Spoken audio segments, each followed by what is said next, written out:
अभी तक बच्चों हम लोगों ने जो मोशन पढ़ा उनमें जो सरफेसेस होती थी वो बिल्कुल स्मूथ सरफेसेस होती थी, वो फ्रिक्शनलेस सरफेसेस होती थी। लेकिन प्रैक्टिकली ऐसा होता नहीं है बच्चों।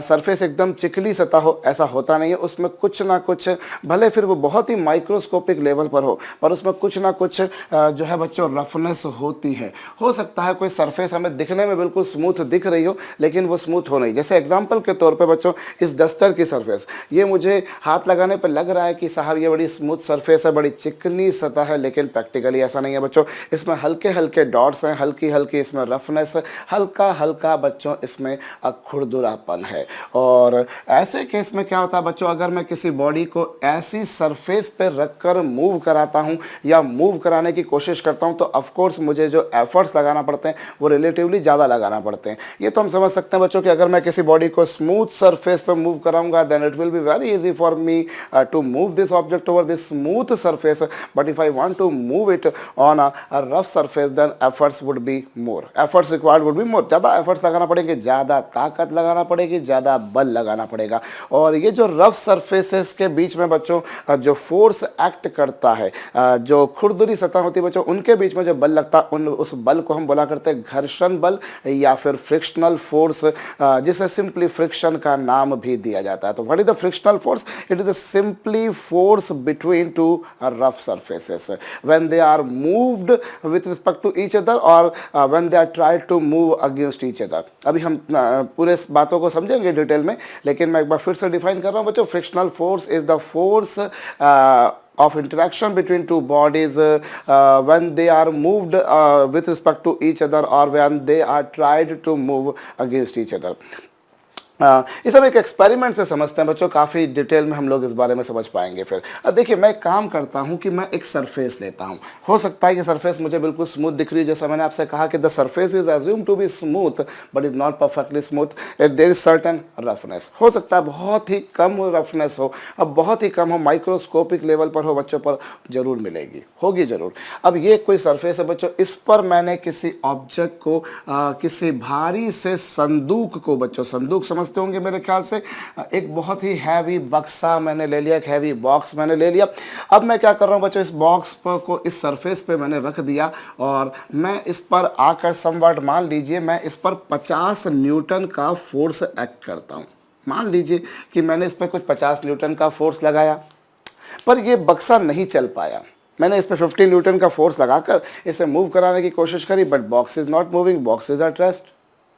ऐसा क्यों हो रहा है, बॉक्स रेस्ट में क्यों है? तो बच्चों एक डेली लाइफ का जो बंदा होगा, जो सामान्य जीवन का जो बंदा होगा, वो फिजिक्स नहीं जानता होगा, तो वो ये बोलेगा कि आपने जो फोर्स लगाया या आपने जो एफर्ट्स लगाया, आपने जो ताकत लगाई वो ताकत कम थी और ये बक्सा हैवी था। Box is very heavy and it is why you are not able to move it. वो मुझे यही कहेगा और मुझे लगेगा कि बात उसने सही कही है, पर फिजिक्स इस बात को नहीं मानता। फिजिक्स बोलता है बॉक्स के हैवी होने से बॉक्स को मूव नहीं होना, ये गलत बात है। ऐसा क्यों? भाई देखिए, बॉक्स अगर हैवी है तो उसका जो वेट एक्ट कर रहा है बच्चों, वो वेट एक्ट कर रहा है downward, that weight is acting downward, और फोर्स आप लगा रहे हो हॉरिजॉन्टल, तो ये this vertical force can not dominate over this horizontal force. मैंने माना हो सकता है ये हजारों न्यूटन का फोर्स हो, this weight may be of thousands of newton, I agree with that, but the thing is that this weight is acting vertically downward and force whatever I am applying is acting horizontal. So बच्चों ये vertical force को ये horizontal force कैसे balance करेगा, या इस horizontal force को ये वर्टिकल फोर्स कैसे अपोज करेगा? कतई नहीं कर सकता। भाई यहाँ पर वेट लग रहा है डाउनवर्ड और मैं फोर्स लगा रहा हूँ हॉरिजॉन्टल, तो हॉरिजॉन्टल को हॉरिजॉन्टल ही बैलेंस करेगा, वर्टिकल को वर्टिकल ही बैलेंस करेगा। ये अवश्यंभावी बात है बच्चों, हॉरिजॉन्टल वर्टिकल को, वर्टिकल हॉरिजॉन्टल को बैलेंस नहीं कर सकता। और वैसे भी आप एक बात जानते हैं बच्चों, दो म्यूचुअली परपेंडिकुलर वेक्टर्स का आपस में कोई लेना देना नहीं होता। अगर आप एक्स एक्सिस के अलॉन्ग कोई फोर्स या कोई वेक्टर एक्ट कर रहा है तो उसका वाई एक्सिस के अलॉन्ग कंपोनेंट बच्चों होगा 0, और अगर y एक्सिस के अलॉन्ग लग रहा है तो उसका x एक्सिस के अलॉन्ग कंपोनेंट होगा बच्चों 0। ये हम लोग जानते हैं। सो एनीवेज, मैंने इसमें 50 न्यूटन का फोर्स लगाया, साहब ये बॉक्स मूव नहीं कर रहा। तो अब ये तो बात डिस्कार्ड हो चुकी कि वेट के कारण ये मूव नहीं कर रहा। भाई वेट वर्टिकल लग रहा है, फोर्स हॉरिजॉन्टल है, तो फिर ऐसा क्या हुआ कि ये मूव नहीं कर रहा? एक बात तो अवश्यंभावी बच्चों कि अगर ये मूव नहीं कर रहा है, मैंने इस पर 50 न्यूटन का फोर्स लगा के इसको पुश किया पर ये मूव नहीं कर रहा, इसका मतलब ये है कि इस पर लगने वाला जो नेट फोर्स है, जो परिणामी वाला, जो प्रभावी वाला, जो टोटल फोर्स है बच्चों, वो 0 है। भाई अगर वो मूव नहीं कर रहा, if some net force is acting, then definitely that net force should be equals to mass into acceleration. We have solved various problems on NLM by Newton laws of motion के ऊपर आप लोगों ने कई तरह की प्रॉब्लम देखी. तो ये जो फोर्स होगा बच्चों, this should be equals to mass and acceleration होगा. और अगर नेट फोर्स लग रहा था तो some acceleration should be imparted, but it is not moving at all. It means that the net force on this is equals to 0 and that net force can be obtained as 0.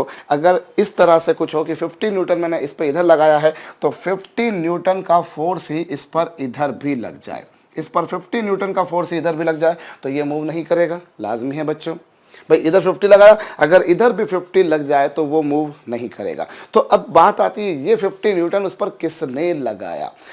ये 50 Newton इस पर कौन लगा रहा है. भाई मैंने जो 50 न्यूटन लगाया वो तो मुझे क्लियर कट डायरेक्टली सामने के सामने दिख रहा है, पर जो उसको अपोज करने के लिए to make its resultant as 0 वो दूसरा 50 कहाँ से आया. तो वो दूसरा 50 कहाँ से आया बच्चों, वो दूसरा 50 आया इस सरफेस से.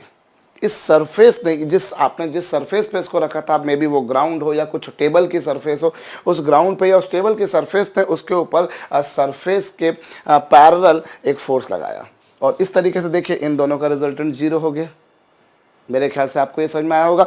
अब एक काम करते हैं बच्चों, हम इसी एग्जाम्पल को थोड़ा सा और आगे बढ़ाते हैं. अब यहाँ पर क्या हुआ बच्चों, मैंने 50 न्यूटन का फोर्स लगाया, ये मूव नहीं करा. मैंने एक और बंदे को बुलाया, चलिए भाई साहब आप इधर आइए, मेरी मदद कीजिए, मेरी हेल्प कीजिए, थोड़ी सी इंसानियत दिखाइए. तो भैया उसने भी आकर 50 न्यूटन लगाया, मैंने भी 50 न्यूटन लगाया और ये 100 न्यूटन का फोर्स लगा पर ये ब्लॉक मूव नहीं करा. 100 न्यूटन का फोर्स लगाया पर ये ब्लॉक मूव नहीं करा. तो मैं यूं नहीं कह सकता कि साहब चूंकि वो बहुत हैवी है इसलिए वो मूव नहीं कर रहा. फिर वही घिसी पिटी सी बात, वेट लग रहा है डाउनवर्ड और मैंने जो फोर्स लगाया वो हॉरिजॉन्टल, तो vertical force can not compensate the effect of the horizontal force. So if it is not moving it concludes that the net force should be 0, because if net force is 0 then we know that acceleration, if force is equals to 0 then we know that acceleration would also be 0, the body would remain at rest. So if I am applying force of 100 Newton horizontally, then still if it is at rest, it means that net force 0. और वो net force 0 कब होगा बच्चों, जब मैं 100 Newton उस पर इधर लगाऊं तो उसको बैलेंस करने के लिए 100 न्यूटन का फोर्स ही इधर भी लग जाए. भाई 100 न्यूटन आपने इधर धकेला, अगर 100 न्यूटन इधर लग जाए तो दोनों का इफेक्ट कैंसल हो जाएगा, काउंटर बैलेंस हो जाएगा और ये मूव नहीं करेगा. मतलब इस केस में जब मैंने इस पर 100 न्यूटन का फोर्स लगाया तो ये जो सरफेस है, जो ग्राउंड है बच्चों, वो ग्राउंड भी इस पर 100 न्यूटन का फोर्स एग्जैक्टली उसके अपोजिट लगा रही है. चलिए साहब इसमें मूव नहीं करा. अब अगला केस मैं लेता हूं बच्चों, जिसमें मैंने एक और बंदे को बुलाया, चलिए भैया आप भी आ जाइए, थोड़ी सी मदद कीजिए, थोड़ा सा हमारी सहायता कीजिए. वो भी आया, मैं भी था और एक बंदे को मैं पहले बुला चुका था. कुल मिलाकर साहब मैंने इस पर 150 न्यूटन का फोर्स लगाया पर ये ब्लॉक है कि हिलने का नाम नहीं ले रहा. This block is not moving at all. What does it mean. फिर वही बात होगी बच्चों कि अगर नेट फोर्स 0 होगा, नेट फोर्स 0 मतलब 150 को बैलेंस करने के लिए एक दूसरा 150 इधर से आया होगा जो सरफेस ने लगाया होगा. तो भैया ये जो है पहले 50 न्यूटन था, बाद में 100 हो गया, बाद में वो 150 हो गया. और चौथी बात बच्चों, अब हमने इस तरह से करा, नहीं हो पा रहा था, मूव नहीं कर पा रहा. मतलब आप एक बात देखिए प्रैक्टिकली कि जैसे जैसे मैं मेरा फोर्स बढ़ाते जा रहा हूँ वैसे वैसे ये अपोजिशन भी बढ़ते जा रहा है.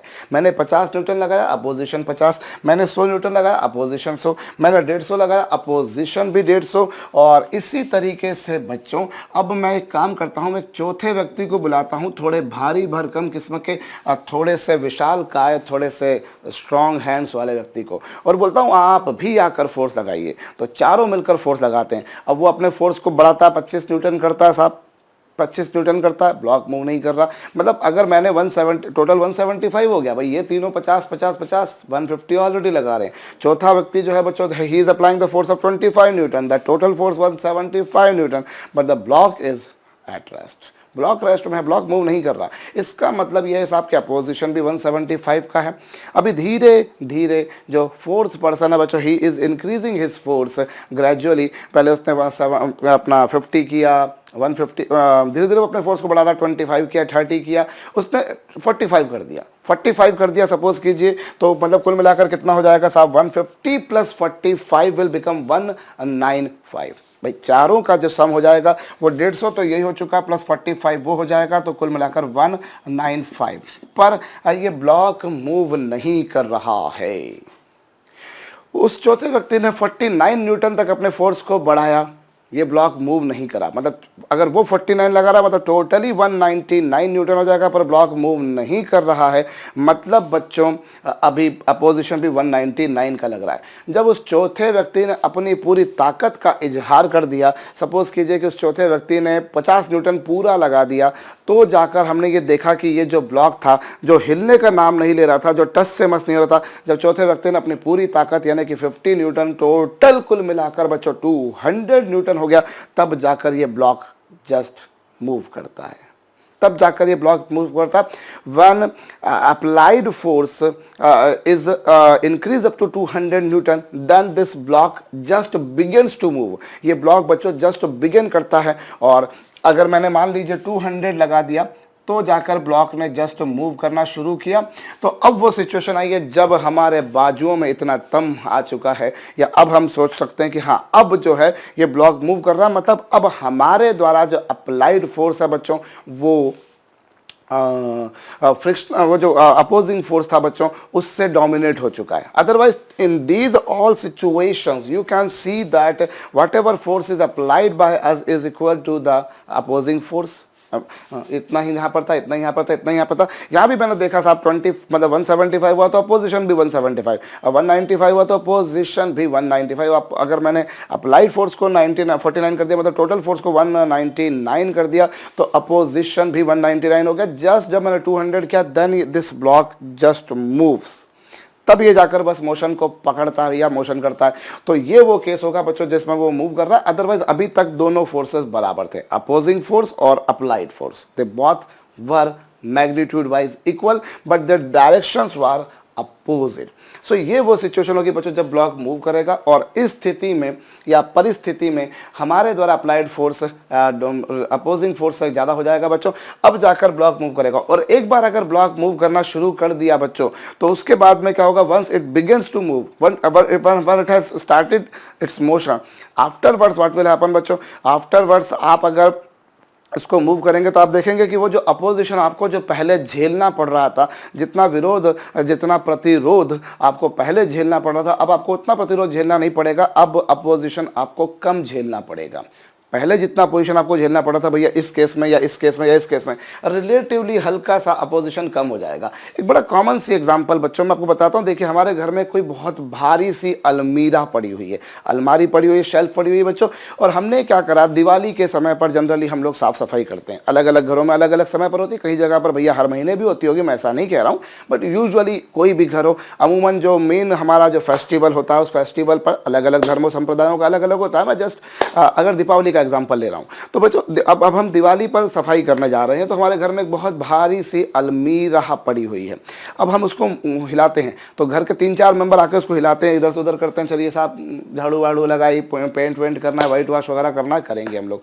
तो जब आप उसको पहली बार हिलाते हैं तो आपको हिलाने में बहुत ताकत लगती है, लेकिन जब आपने उसको हटा के इधर कर दिया, फिर मान लीजिए शाम को या अगले दिन आप उसको वापस से उस जगह पर ले जाकर रखते हो, तो फिर आपको उतनी ताकत नहीं लगाना पड़ती। ये आपने नोटिस किया होगा, पहली बार यह बहुत भारी सा पलंग है, आपको इसको हिलाएंगे, you will need to apply more efforts, but once you have moved it afterwards, उसके बाद में बच्चों क्या होगा, उसके बाद में भैया जो है वो आपको जब एक बार उसको दूसरी बार उसको वापस रखने जाएंगे तो आपको उतनी मेहनत नहीं करना पड़ेगी, क्योंकि क्या होता है बच्चों, एक्चुअली यहाँ जो ये जो दोनों सरफेसेस जब एक दूसरे पर रखी होती हैं, तो दोनों सरफेसेस एक दूसरे पर जब रखी होती है बच्चों, तो मैंने जैसा कहा कि सरफेस में be looked as a smooth surface but it has a roughness, may be of very small degree but it has certain roughness, और उस रफनेस के कारण क्या होता है बच्चों, ये एक दूसरे में इंटरलॉक्ड हो जाती है। इनकी हिल एंड वैलीज जो होती हैं, जिसे हिंदी में कहते हैं बच्चों पहाड़ी और खाइयां, इनकी पहाड़ी और खाइयां एक दूसरे में इंटरलॉक्ड हो जाती हैं,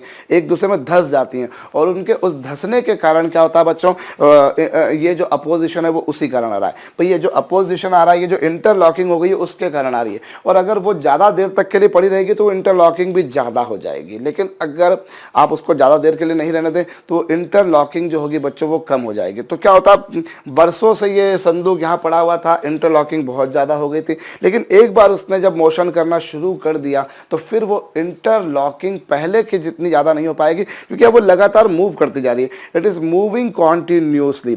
सो the penetration of this body into this body is not up to that extent which was earlier. जितना पेनिट्रेशन पहले हो रहा था अब उतना पेनिट्रेशन नहीं हो पाएगा, बिट कम होगा। और उस कारण से क्या होगा बच्चों, once the body has started the journey, once the body has started the motion, the opposition which I will face in moving this would be relatively less. So if I plot a graph बच्चों, यदि मैं एक graph बनाऊं, here I am drawing a graph, ये लीजिए साहब, इस axis पर मैं लेता हूं कैपिटल एफ बच्चों, जिसे हम बोला करते हैं अप्लाइड फोर्स। दिस इज बच्चों अप्लाइड फोर्स, अर्थात जिसे हिंदी में कहा जाता है बच्चों आरोपित बल। आरोपित बल जो हमने फोर्स लगाया, what force we are applying here is denoted by symbol capital F. Here you can see this is capital F. और ये जो है बच्चों this is a frictional force small F which we call as frictional force, जिसे हिंदी में बच्चों घर्षण बल भी कहा जाता है। इसे क्या कहा जाता है बच्चों, इसे हम कहते होते हैं घर्षण बल।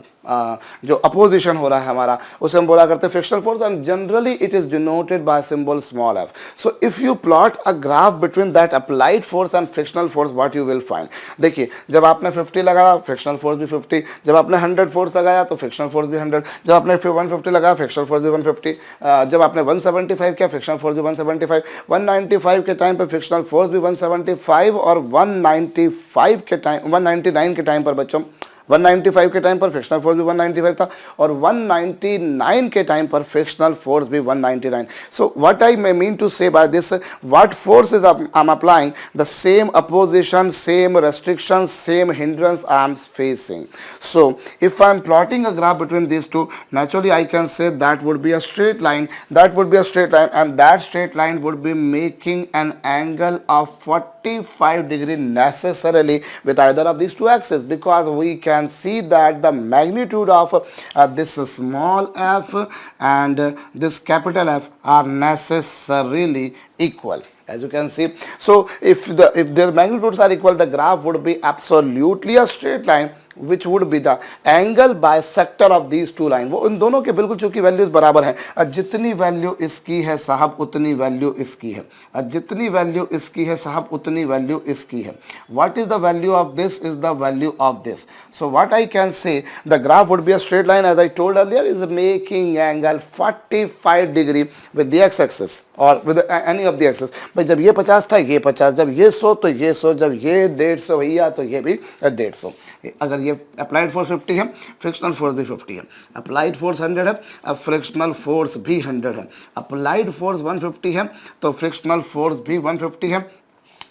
इस तरह से बच्चों सतत रूप से, निरंतर रूप से, लगातार रूप से बच्चों ये बढ़ता जाएगा। तो ये जो ग्राफ होगा बच्चों वो कुछ ऐसा होगा, that would be a straight line, बढ़ता जाएगा और एक एक्सट्रीम लेवल तक बढ़ा बच्चों, और फिर उसके बाद में ये कम हो गया।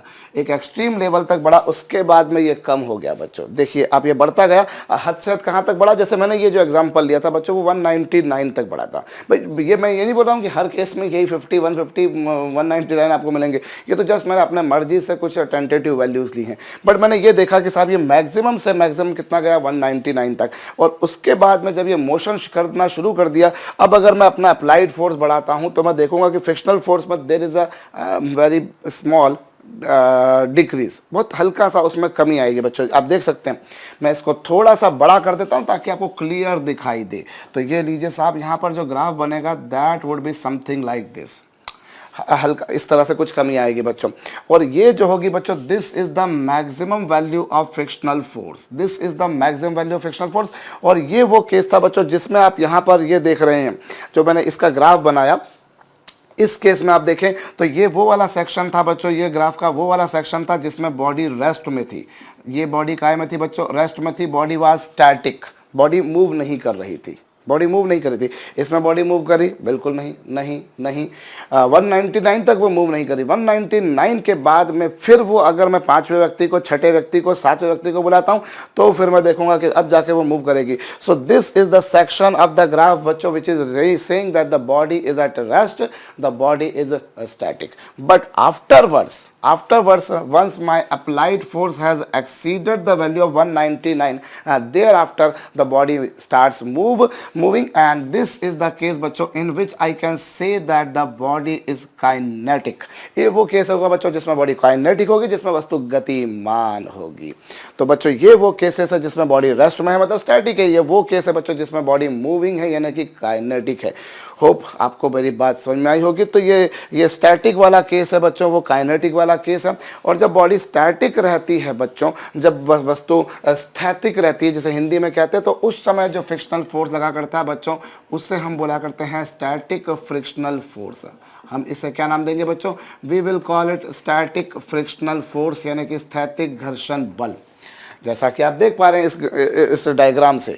और वो वाला जो केस होगा बच्चों जिसमें बॉडी मूव कर रही है, वो वाला, उस केस में बॉडी और सरफेस के बीच में जो फ्रिक्शनल फोर्स लगेगा बच्चों, that you will call as a kinetic frictional force. तो ये कौन सा केस है बच्चों? Static frictional force. और वो जो केस आपको नजर आ रहा है जिसमें बॉडी मूव कर रही है, वो कहलाता है बच्चों काइनेटिक। तो हम देखें बच्चों, ये जो अपोजिशन हमने फेस करा बच्चों, इस अपोजिशन को हम बोला करते हैं फ्रिक्शनल फोर्स, यानी कि घर्षण बल। और ये जो फ्रिक्शनल फोर्स होता है बच्चों, ये सदैव आप देखिए, ये हमेशा इनकी जो दोनों की जो सरफेस ऑफ कांटेक्ट है, हमेशा उसके पैरेलल रहेगा बच्चों। That force always acts parallel to the surface of contact. ये बच्चों सरफेस ऑफ कांटेक्ट जो है इनके बीच की, जैसे मान लीजिए जैसे ये सरफेस थी, इस सरफेस में बच्चों में इस बॉडी को मूव कर रहा हूं, तो इन दोनों की जो सरफेस होगी इस सरफेस के पैरेलल लगेगा। जैसे मान लीजिए ऐसे कर दिया तो ऐसा पैरेलल हो गया, अगर मैंने ऐसा रख दिया तो ये ऐसा पैरेलल हो गया। ये जो फ्रिक्शनल फोर्स रहेगा बच्चों, ये हमेशा इनकी सरफेस ऑफ कांटेक्ट के पैरेलल रहेगा। जैसे यहाँ पर देखिए तो यहाँ फ्रिक्शनल फोर्स ऐसा रहेगा या ऐसा रहेगा, but certainly sure that would act parallel to the surface of contact. Here if I am taking this example बच्चों, let me take this example. Now if the body is kept on this surface, now what you will see, frictional force would act along this direction or along this direction। कभी ऊपर लगेगा, कभी नीचे लगेगा। कब ऊपर लगेगा, कब नीचे लगेगा बच्चों हम देखेंगे। बट एक बात निश्चित रूप से, अवश्यंभावी रूप से मैं बोल सकता हूं कि जो घर्षण बल होता है बच्चों, जो फ्रिक्शनल फोर्स होता है, वो हमेशा सरफेस ऑफ कांटेक्ट के पैरेलल लगता है। Let me take another example. ये मैंने एक एग्जांपल लिया बच्चों जिसमें मैंने सरफेस ऐसे ले ली और ये मैंने इस पर बॉडी ऐसे रख दी। अब ये जो फ्रिक्शनल फोर्स रहेगा बच्चों, that would act along this direction और along this direction. Very much certainly sure that the frictional force acts parallel to the surface of contact. और बच्चों ये देखिए यहाँ पर फ्रिक्शनल फोर्स जो रहेगा वो या तो ऐसा रहेगा या ऐसा रहेगा, डिपेंड्स, ऊपर रहेगा नीचे रहेगा। ऑब्वियसली बहुत से लोग बोलेंगे वो ऊपर रहेगा, बट कभी कभी वो नीचे भी लग सकता है, डिपेंड करता है बच्चों। हमें फ्रिक्शनल के बारे में, फ्रिक्शनल फोर्स के बारे में काफ़ी सारी बातें करनी, और इससे जुड़ी हुई तमाम तरह की जो भ्रांतियाँ होती हैं, तमाम तरह के जो कन्फ्यूजन्स या मिसकॉन्सेप्शंस होते हैं, we shall deal about those as well बच्चों। बट अभी हम देखें फ्रिक्शनल फोर्स की एक और डेफिनेशन। एक बात तो हमने ये देखी बच्चों कि फ्रिक्शनल फोर्स क्या होता है। कोई भी दो सरफेसेस के बीच में जो लगने वाला फोर्स है वो हमने फ्रिक्शनल फोर्स कहा। बट वन मोर थिंग बच्चों, this force always acts parallel to the surface of contact. तो अगर बच्चों दो बॉडीज एक दूसरे के रिस्पेक्ट में रेस्ट में हैं, मैंने यहां पर एक शब्द उपयोग करा बच्चों, एक दूसरे के रिस्पेक्ट में। कई बार ऐसा होगा कि आप देखेंगे, जैसे मैं आपको बताता हूं, ये आपने दो बॉडीज ली, ये दो बॉडीज ली बच्चों, और इनको किसी तीसरी सरफेस पे रख दिया। You have kept this two. अब बच्चों क्या होगा, ये दोनों मूव कर रही हैं। सपोज करो this two are moving simultaneously, दोनों एक साथ मूव कर रही हैं। तो उस केस में क्या होगा बच्चों, ये वाली जो सरफेस है और ये वाली जो सरफेस है, ये दोनों मूव कर रही हैं। तो इन दोनों के बीच में जो फ्रिक्शनल फोर्स लगेगा बच्चों, that would be the kinetic frictional force, because as you can see this body is moving with respect to this surface. But since these two are moving simultaneously बच्चों, so what force is acting between these two would be the static frictional force, because these two bodies are at rest। अब हम जिनके frictional force के बारे में चर्चा कर रहे हैं बच्चों, बात कर रहे हैं, वो दोनों एक दूसरे के रिस्पेक्ट में मूविंग है तो काइनेटिक, वो दोनों एक दूसरे के रिस्पेक्ट में रेस्ट में है तो स्टैटिक। तो बच्चों इस तरीके से हम देखते हैं कि कौन सा फोर्स स्टैटिक है, कौन सा काइनेटिक है। अब यहाँ एक बात देखिए बच्चों, what is the extreme most value of static frictional force. Static frictional force की जो मैक्सिमम वैल्यू आप यहाँ पर देख रहे हैं बच्चों, वो कहीं यहाँ आ रही है, और ये जो वैल्यू होती है बच्चों, इससे हम बोला करते हैं लिमिटिंग फ्रिक्शनल फोर्स। क्या कहते हैं बच्चों, जो maximum value of static frictional force होती है बच्चों, उससे हम बोला करते हैं लिमिटिंग फ्रिक्शनल फोर्स, जिसे हिंदी में पुकारा जाता है बच्चों सीमांत घर्षण बल। सीमांत घर्षण बल, सीमांत फ्रिक्शन फोर्स क्या बच्चों, maximum value of static frictional force. मैं अगर एफ लिमिटिंग के बारे में बोलूं बच्चों, ये डायग्राम अगर आपने नहीं बनाया हो तो थोड़ा सा वीडियो को पीछे ले जाकर कॉपी कर लीजिएगा। एज सच इस डायग्राम की बहुत ज़्यादा उपयोगिता नहीं है, पर जनरली क्या होता है, एक हमारी मनुष्य की प्रवृत्ति होती है कि यदि हम ने जो देखा है अगर उसे हम लिख भी लें तो हमें ज़्यादा अच्छे से याद हो जाता है। तो जब आप इस डायग्राम को बनाएंगे तो आपको याद आ जाएगा कि अच्छा सर ने 50, 100, 150, 175 वाला एक एग्जाम्पल समझाया था। Anyways, so what is meant by बच्चों F limiting? Limiting frictional force is the maximum value of static frictional force. स्थैतिक घर्षण बल के अधिकतम मान को, सर्वाधिक मान को हम बच्चों बोला करते हैं limiting frictional force. Frictional force as I told always acts parallel to the surface of contact. तो बच्चों अगर मैं वापस से एक बार छोटा सा इसका ग्राफ बनाऊं, here I am drawing applied force, here I am drawing frictional force. So इन दोनों के बीच में जो ग्राफ रहेगा बच्चों वो ऐसा रहेगा, फिर बच्चों ये जो ग्राफ है वो ऐसा हो जाएगा। ये जो मैक्सिमम वैल्यू आप जो देख रहे हैं बच्चों, this maximum value you call as limiting frictional force, और ये आपके पास में लिमिटिंग आ गया बच्चों। और इस समय जो फोर्स होता है बच्चों, जब बॉडी स्टैटिक होती है तो जो फ्रिक्शनल फोर्स लगता है बच्चों उसे एफ एस कहते हैं, और जब बॉडी मूविंग होती है बच्चों तो उसे एफ के कहते हैं। मेरे ख्याल से आपको समझ में आया होगा। स्टैटिक फ्रिक्शनल फोर्स के समय पर बच्चों जो फोर्स होता है उसे हम एफ एस लिखा करते हैं, और काइनेटिक फ्रिक्शनल फोर्स के समय जो फ्रिक्शनल फोर्स होता है बच्चों उसे हम एफ के लिखा करते हैं। अब यहाँ पर बच्चों हम इसे मिटा दें, चलिए, और मैं इसको मिटा रहा हूँ बच्चों। स्टैटिक फ्रिक्शनल फोर्स जो है बच्चों this is equal to F S, और ये एफ एस की वैल्यू किसके बराबर होती है बच्चों? This is equal to capital F which is equal to बच्चों, कैपिटल एफ का मतलब यहाँ पर कौन सा फोर्स है? Applied force. हमने कितना फोर्स लगाया? अभी आपने उदाहरण से देखा बच्चों, अगर मैंने 50 न्यूटन का फोर्स लगाया था तो फ्रिक्शनल फोर्स भी 50 था। मैंने 100 न्यूटन का फोर्स लगाया तो फ्रिक्शनल फोर्स भी 100 था। मैंने 150 लगाया, फ्रिक्शनल फोर्स भी 150 है। So frictional force in case of static condition is equal to the applied force. एक बात, और दूसरी बात बच्चों, ये जो काइनेटिक फ्रिक्शनल फोर्स होता है it is proportional to normal reaction. ये किसके प्रोपोर्शनल होता है बच्चों? नॉर्मल रिएक्शन के, अभिलंब प्रतिक्रिया के।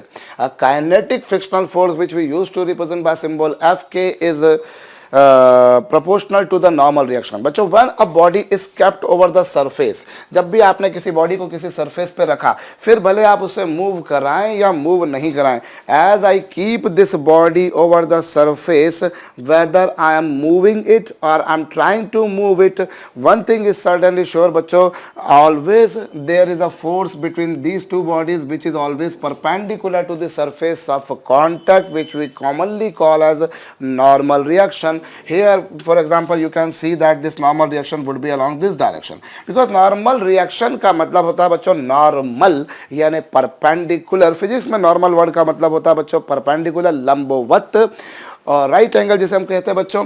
और ये जो होता है ये हमेशा सतह के संपर्क तल के लंबवत होता है। This is always perpendicular to the surface of contact. ये लीजिए बच्चों, and this normal reaction we use to represent by symbol capital N और capital R, because it is a reaction so many people used to represent it by symbol capital R। otherwise since it is a normal reaction so we used to represent it by symbol N, or you may also represent it by symbol N subscript R। तो ऐसा भी लिखा जा सकता है बच्चों।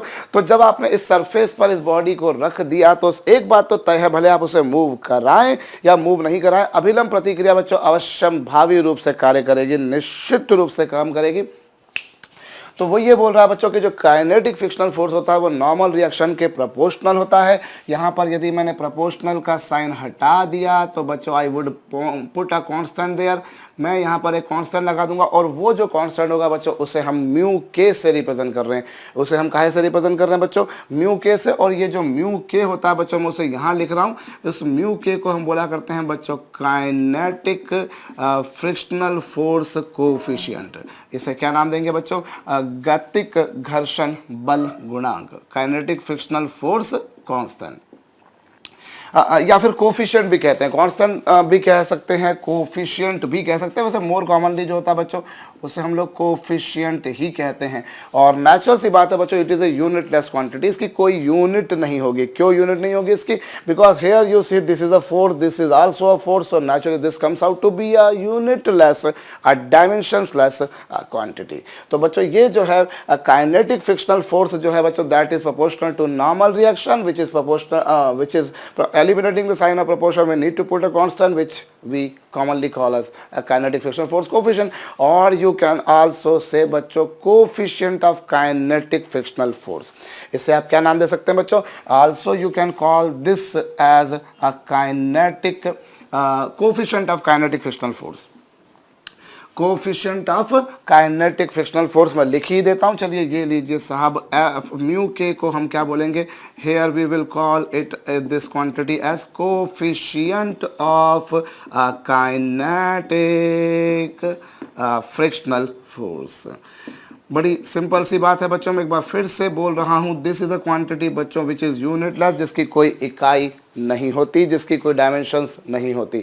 So anyways, तो बच्चों ये आपके पास में क्या आ गया? एफ के आ गया, जो कि एन के प्रोपोर्शनल था, प्रोपोर्शन का साइन हटाया जैसा कि आपने करा यहाँ पर। तो ये आपके पास में बच्चों कुछ बेसिक बात आई। अब उसके बाद में जो लिमिटिंग फ्रिक्शनल फोर्स है बच्चों, जो मैंने बताया आपको, what is this? This is basically defined as the extreme most, the maximum, the peak value of static frictional force, and this value is बच्चों proportional to the normal reaction. ये normal reaction के बच्चों proportional होता है। ये जो limiting frictional force है ये नॉर्मल रिएक्शन के प्रोपोर्शनल होगा। प्रोपोर्शन का साइन हटा देने से बच्चों जो मेरे पास आएगा वो यहाँ पर आएगा क्या? Mu S into N. ये किसके बराबर आएगा बच्चों? This would be equal to mu S into N. भाई आप भी, ये भी जो है लिमिटिंग फ्रिक्शनल फोर्स जो होता है, limiting frictional force is also proportional to normal reaction. क्या होता है नॉर्मल रिएक्शन का तात्पर्य, वो बता चुका हूं मैं आपको बच्चों।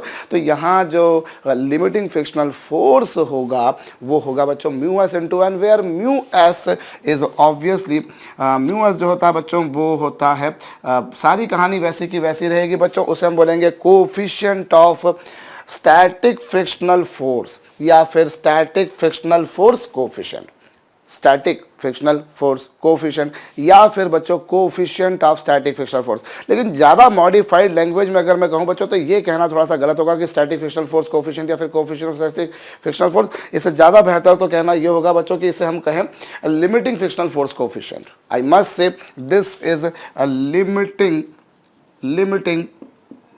Frictional force coefficient. वो बाकी सारी आप चीज़ें लिख सकते हो बच्चों, limiting frictional force coefficient. But unfortunately बहुत सी बुक्स में बच्चों, बहुत सी पुस्तकों में ये खास तौर पर जो स्कूल लेवल की जो बुक्स होती है बच्चों, उनमें जनरली ये स्टैटिक फ्रिक्शनल फोर्स कोफिशिएंट ही लिखा जाता है या coefficient of static frictional force ही लिखा जाता है। पर प्रैक्टिकली ये कहना तार्किक रूप से, लॉजिकली, फंडामेंटली, कॉन्सेप्चुअली बच्चों गलत होगा। Actually this is limiting frictional force coefficient. This is बच्चों लिमिटिंग फ्रिक्शनल फोर्स कोफिशिएंट, ना कि स्टैटिक फ्रिक्शनल फोर्स कोफिशिएंट। अब आपको बताऊं बच्चों में बहुत सी बुक्स में आपको इनफैक्ट ये भी मिलेगा कि जो एफ एस हमने जो लिखा है, एफ एस जो लिखा है बच्चों हमने, वो एफ एस को वो लिखा करते हैं म्यू एस इंटू एन। भाई जैसे आप एफ के को लिखा करते हो म्यू के इंटू एन लिखा करते हो बच्चों, वैसे ही एफ एस को लिखा करते हैं म्यू एस इंटू एन लिखा करते हैं। पर ये लिखना बच्चों ये गलत है, ये बिल्कुल गलत है। क्यों गलत है?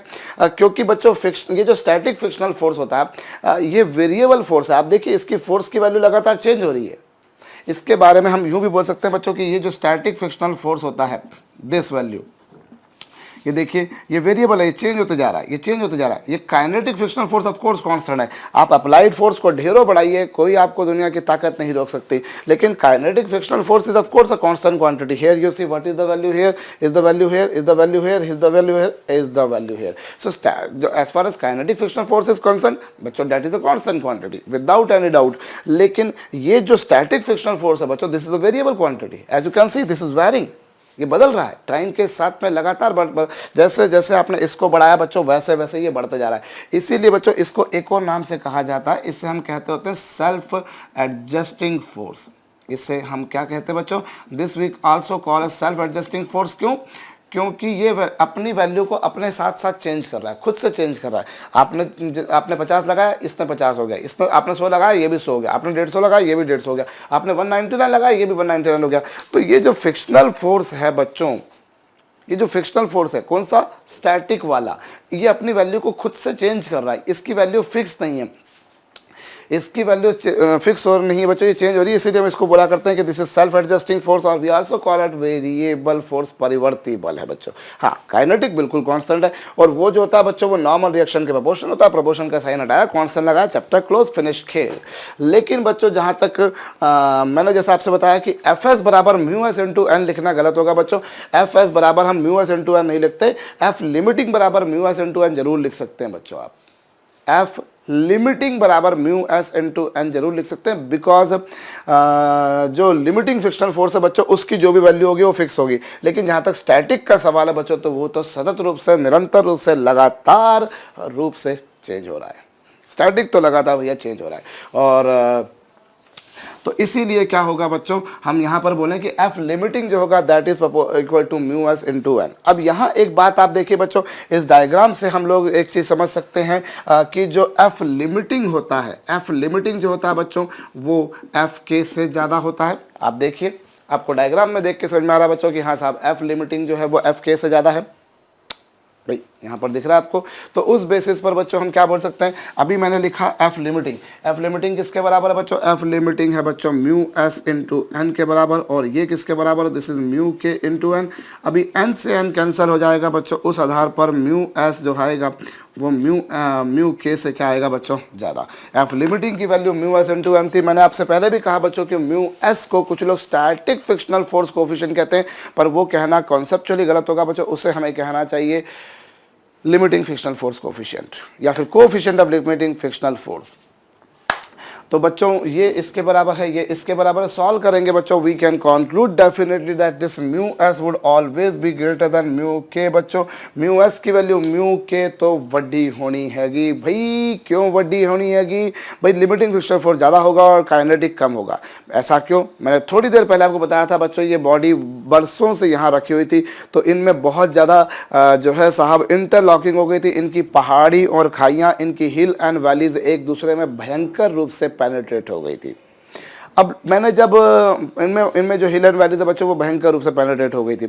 लेकिन क्या हुआ, जब एक बार उसको आपने मोशन दे दिया, once you have given certain motion to it, उसके बाद में इनकी हिल एंड वैलीज बच्चों इतनी ज़्यादा एक दूसरे में धस नहीं पाएंगी, पेनिट्रेट नहीं हो पाएंगी, और उस कारण बच्चों जितना फिक्शनल फोर्स हम सोचते हैं हमें उतना अपोजिशन ऑफर नहीं हो पाएगा।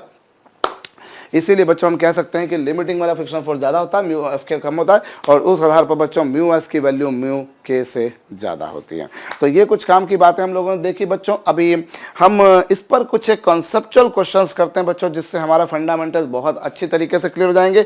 सबसे पहली बात तो यह है बच्चों कि आपने जो भी कुछ लिखा है वह सब कुछ आपकी कॉपी में शब्दशः लिखा हुआ होना अवश्यंभावी है।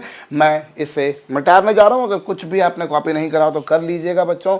तो चलिए साहब हम यहाँ पर वन बाय वन कुछ पहले बेसिक से न्यूमेरिकल्स देखते हैं बच्चों, जिनसे हमने अभी तक जो सीखा वो क्लियर हो जाएगा।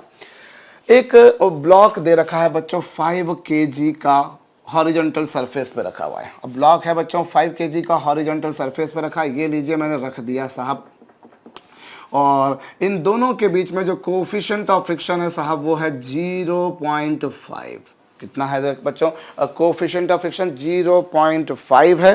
ब्लॉक का मास 5 kg है। हमें बताना है बच्चों इनके बीच में लगने वाला घर्षण बल, फ्रिक्शनल फोर्स। फटाफट वीडियो को पॉज करके बच्चों इस प्रश्न को कीजिए। You keep the video on pause and इसको सॉल्व कीजिए। अभी क्या होगा बच्चों, देखिए कैसे करेंगे हम। हमने यहाँ पर इस सरफेस को लिया, बच्चों। इस सरफेस पर हमने इस बॉडी को रख दिया साहब। अब इस पर क्या होगा, यहाँ जो है बच्चों ये नॉर्मल रिएक्शन ऐसे लगेगा, और ये जो है बच्चों इस पर वेट लगेगा। वेट इक्वल टू कितना होगा इसका, m into G. m into जी होगा, लाजमी है बच्चों। भाई वेट तो लगना वर्टिकल डाउनवर्ड है, फिर बॉडी सरफेस कैसी भी हो, सरफेस ऐसी हो, सरफेस ऐसी हो, सरफेस ऐसी हो, अगर आपने बॉडी को ऐसे रखा या आपने बॉडी को ऐसे रखा या आपने बॉडी को ऐसे रखा, हमें तय बात है बच्चों वेट तो लगना थल्ले हैगा भाई। तो normal reaction surface of contact के परपेंडिकुलर लगनी है। अब क्या होगा बच्चों, अभी जो है म्यू आपको दे रखा है इस केस में, और अब आप एक बात समझिए, अगर ये ब्लॉक मूव कर रहा है, मुझे नहीं मालूम कि ब्लॉक मूव कर रहा है या नहीं कर रहा है, मुझे नहीं कहा है, आपसे प्रॉब्लम में कहीं कहा मैंने कि ब्लॉक मूव कर रहा है, बिल्कुल नहीं कहा, तो हमें नहीं पता ब्लॉक मूव कर रहा है या नहीं कर रहा है। या चलिए मूव कर भी रहा हो तो एक बात तो सर्टेन है ना बच्चों, if it moves it will move along the surface, may be along rightward, may be in the leftward direction, but one thing you may notice that if it is moving along the surface that is horizontally, not the vertically। अगर ये block move कर भी रहा है तो वो horizontally ही करेगा ना, वर्टिकली तो मूव नहीं करेगा। और अगर ये वर्टिकली मूव नहीं करता, अर्थात बच्चों जितना फोर्स ऊपर उतना फोर्स नीचे, जितना फोर्स ऊपर लगेगा भैया उतना ही फोर्स कहाँ लगेगा, नीचे लगेगा। ऐसा क्यों हो रहा है? ऐसा इसलिए हो रहा है क्योंकि ब्लॉक अगर मूव करता है तो वो हॉरिजॉन्टल करेगा, वर्टिकली मूव नहीं करेगा। और आपको पता है बच्चों mutual perpendicular directions are always independent. तो बच्चों जितना ऊपर उतना नीचे, n बराबर mg, और m की वैल्यू कितनी है बच्चों 5, और g की वैल्यू आप 9.8 लेके भी कर सकते हो, 10 लेके भी कर सकते हो। तो n की वैल्यू बच्चों कितनी आ जाएगी 50 न्यूटन। n की वैल्यू आ जाएगी बच्चों कितनी 50 न्यूटन। होप आपको बात खोपड़ी में आई है। तो n की वैल्यू आ गई है 50 न्यूटन, 9.8 लेंगे तो 49 न्यूटन आ जाएगी। तो ये तो हो गया बच्चों n। अब आपको क्या निकालना है? Frictional force. तो फ्रिक्शनल फोर्स की वैल्यू अभी आपने देखी बच्चों, it is equal to mu into N, and here the value of mu is equal to बच्चों 0.5 और n की वैल्यू 50। सॉल्व करेंगे, फ्रिक्शनल फोर्स की वैल्यू कितनी आ जाएगी बच्चों 25 न्यूटन। भाई F बराबर म्यू इंटू एन। अव्वल दर्जे पर आपको n कैलकुलेट करना है, नॉर्मल रिएक्शन कैलकुलेट करना है, और उसके बाद में बच्चों F equal to mu into N हो जाएगा। ऐसा हो जाएगा। सिंपल क्वेश्चन था, मेरे ख्याल से बहुत सिंपल क्वेश्चन था। अगर आपने वीडियो को पॉज करके करा होगा तो संभवतया अधिकांश लोग इस उत्तर तक पहुंच गए होंगे बच्चों, और मैं दावे के साथ कह सकता हूं इस उत्तर तक पहुंचे होंगे। बट अनफॉर्चुनेटली बच्चों ये जो सारा काम किया हमने वो गलत है, ये गलत है बच्चों। क्यों गलत है अभी हम देखें। देखिए नॉर्मल रिएक्शन जो है बच्चों वो mg के बराबर है, 50 न्यूटन निकाला, इसको दुनिया की कोई ताकत नकार नहीं सकती, बिल्कुल सही है। लेकिन उसके नीचे जो काम करा बच्चों मैंने F बराबर म्यू इंटू एन, वो बिल्कुल गलत है। ऐसा क्यों, जरा देखिए। आपसे क्वेश्चन में क्या बोला है कि block of mass 5 kg is kept over this horizontal surface and the coefficient of friction between the body and the surface is 0.5।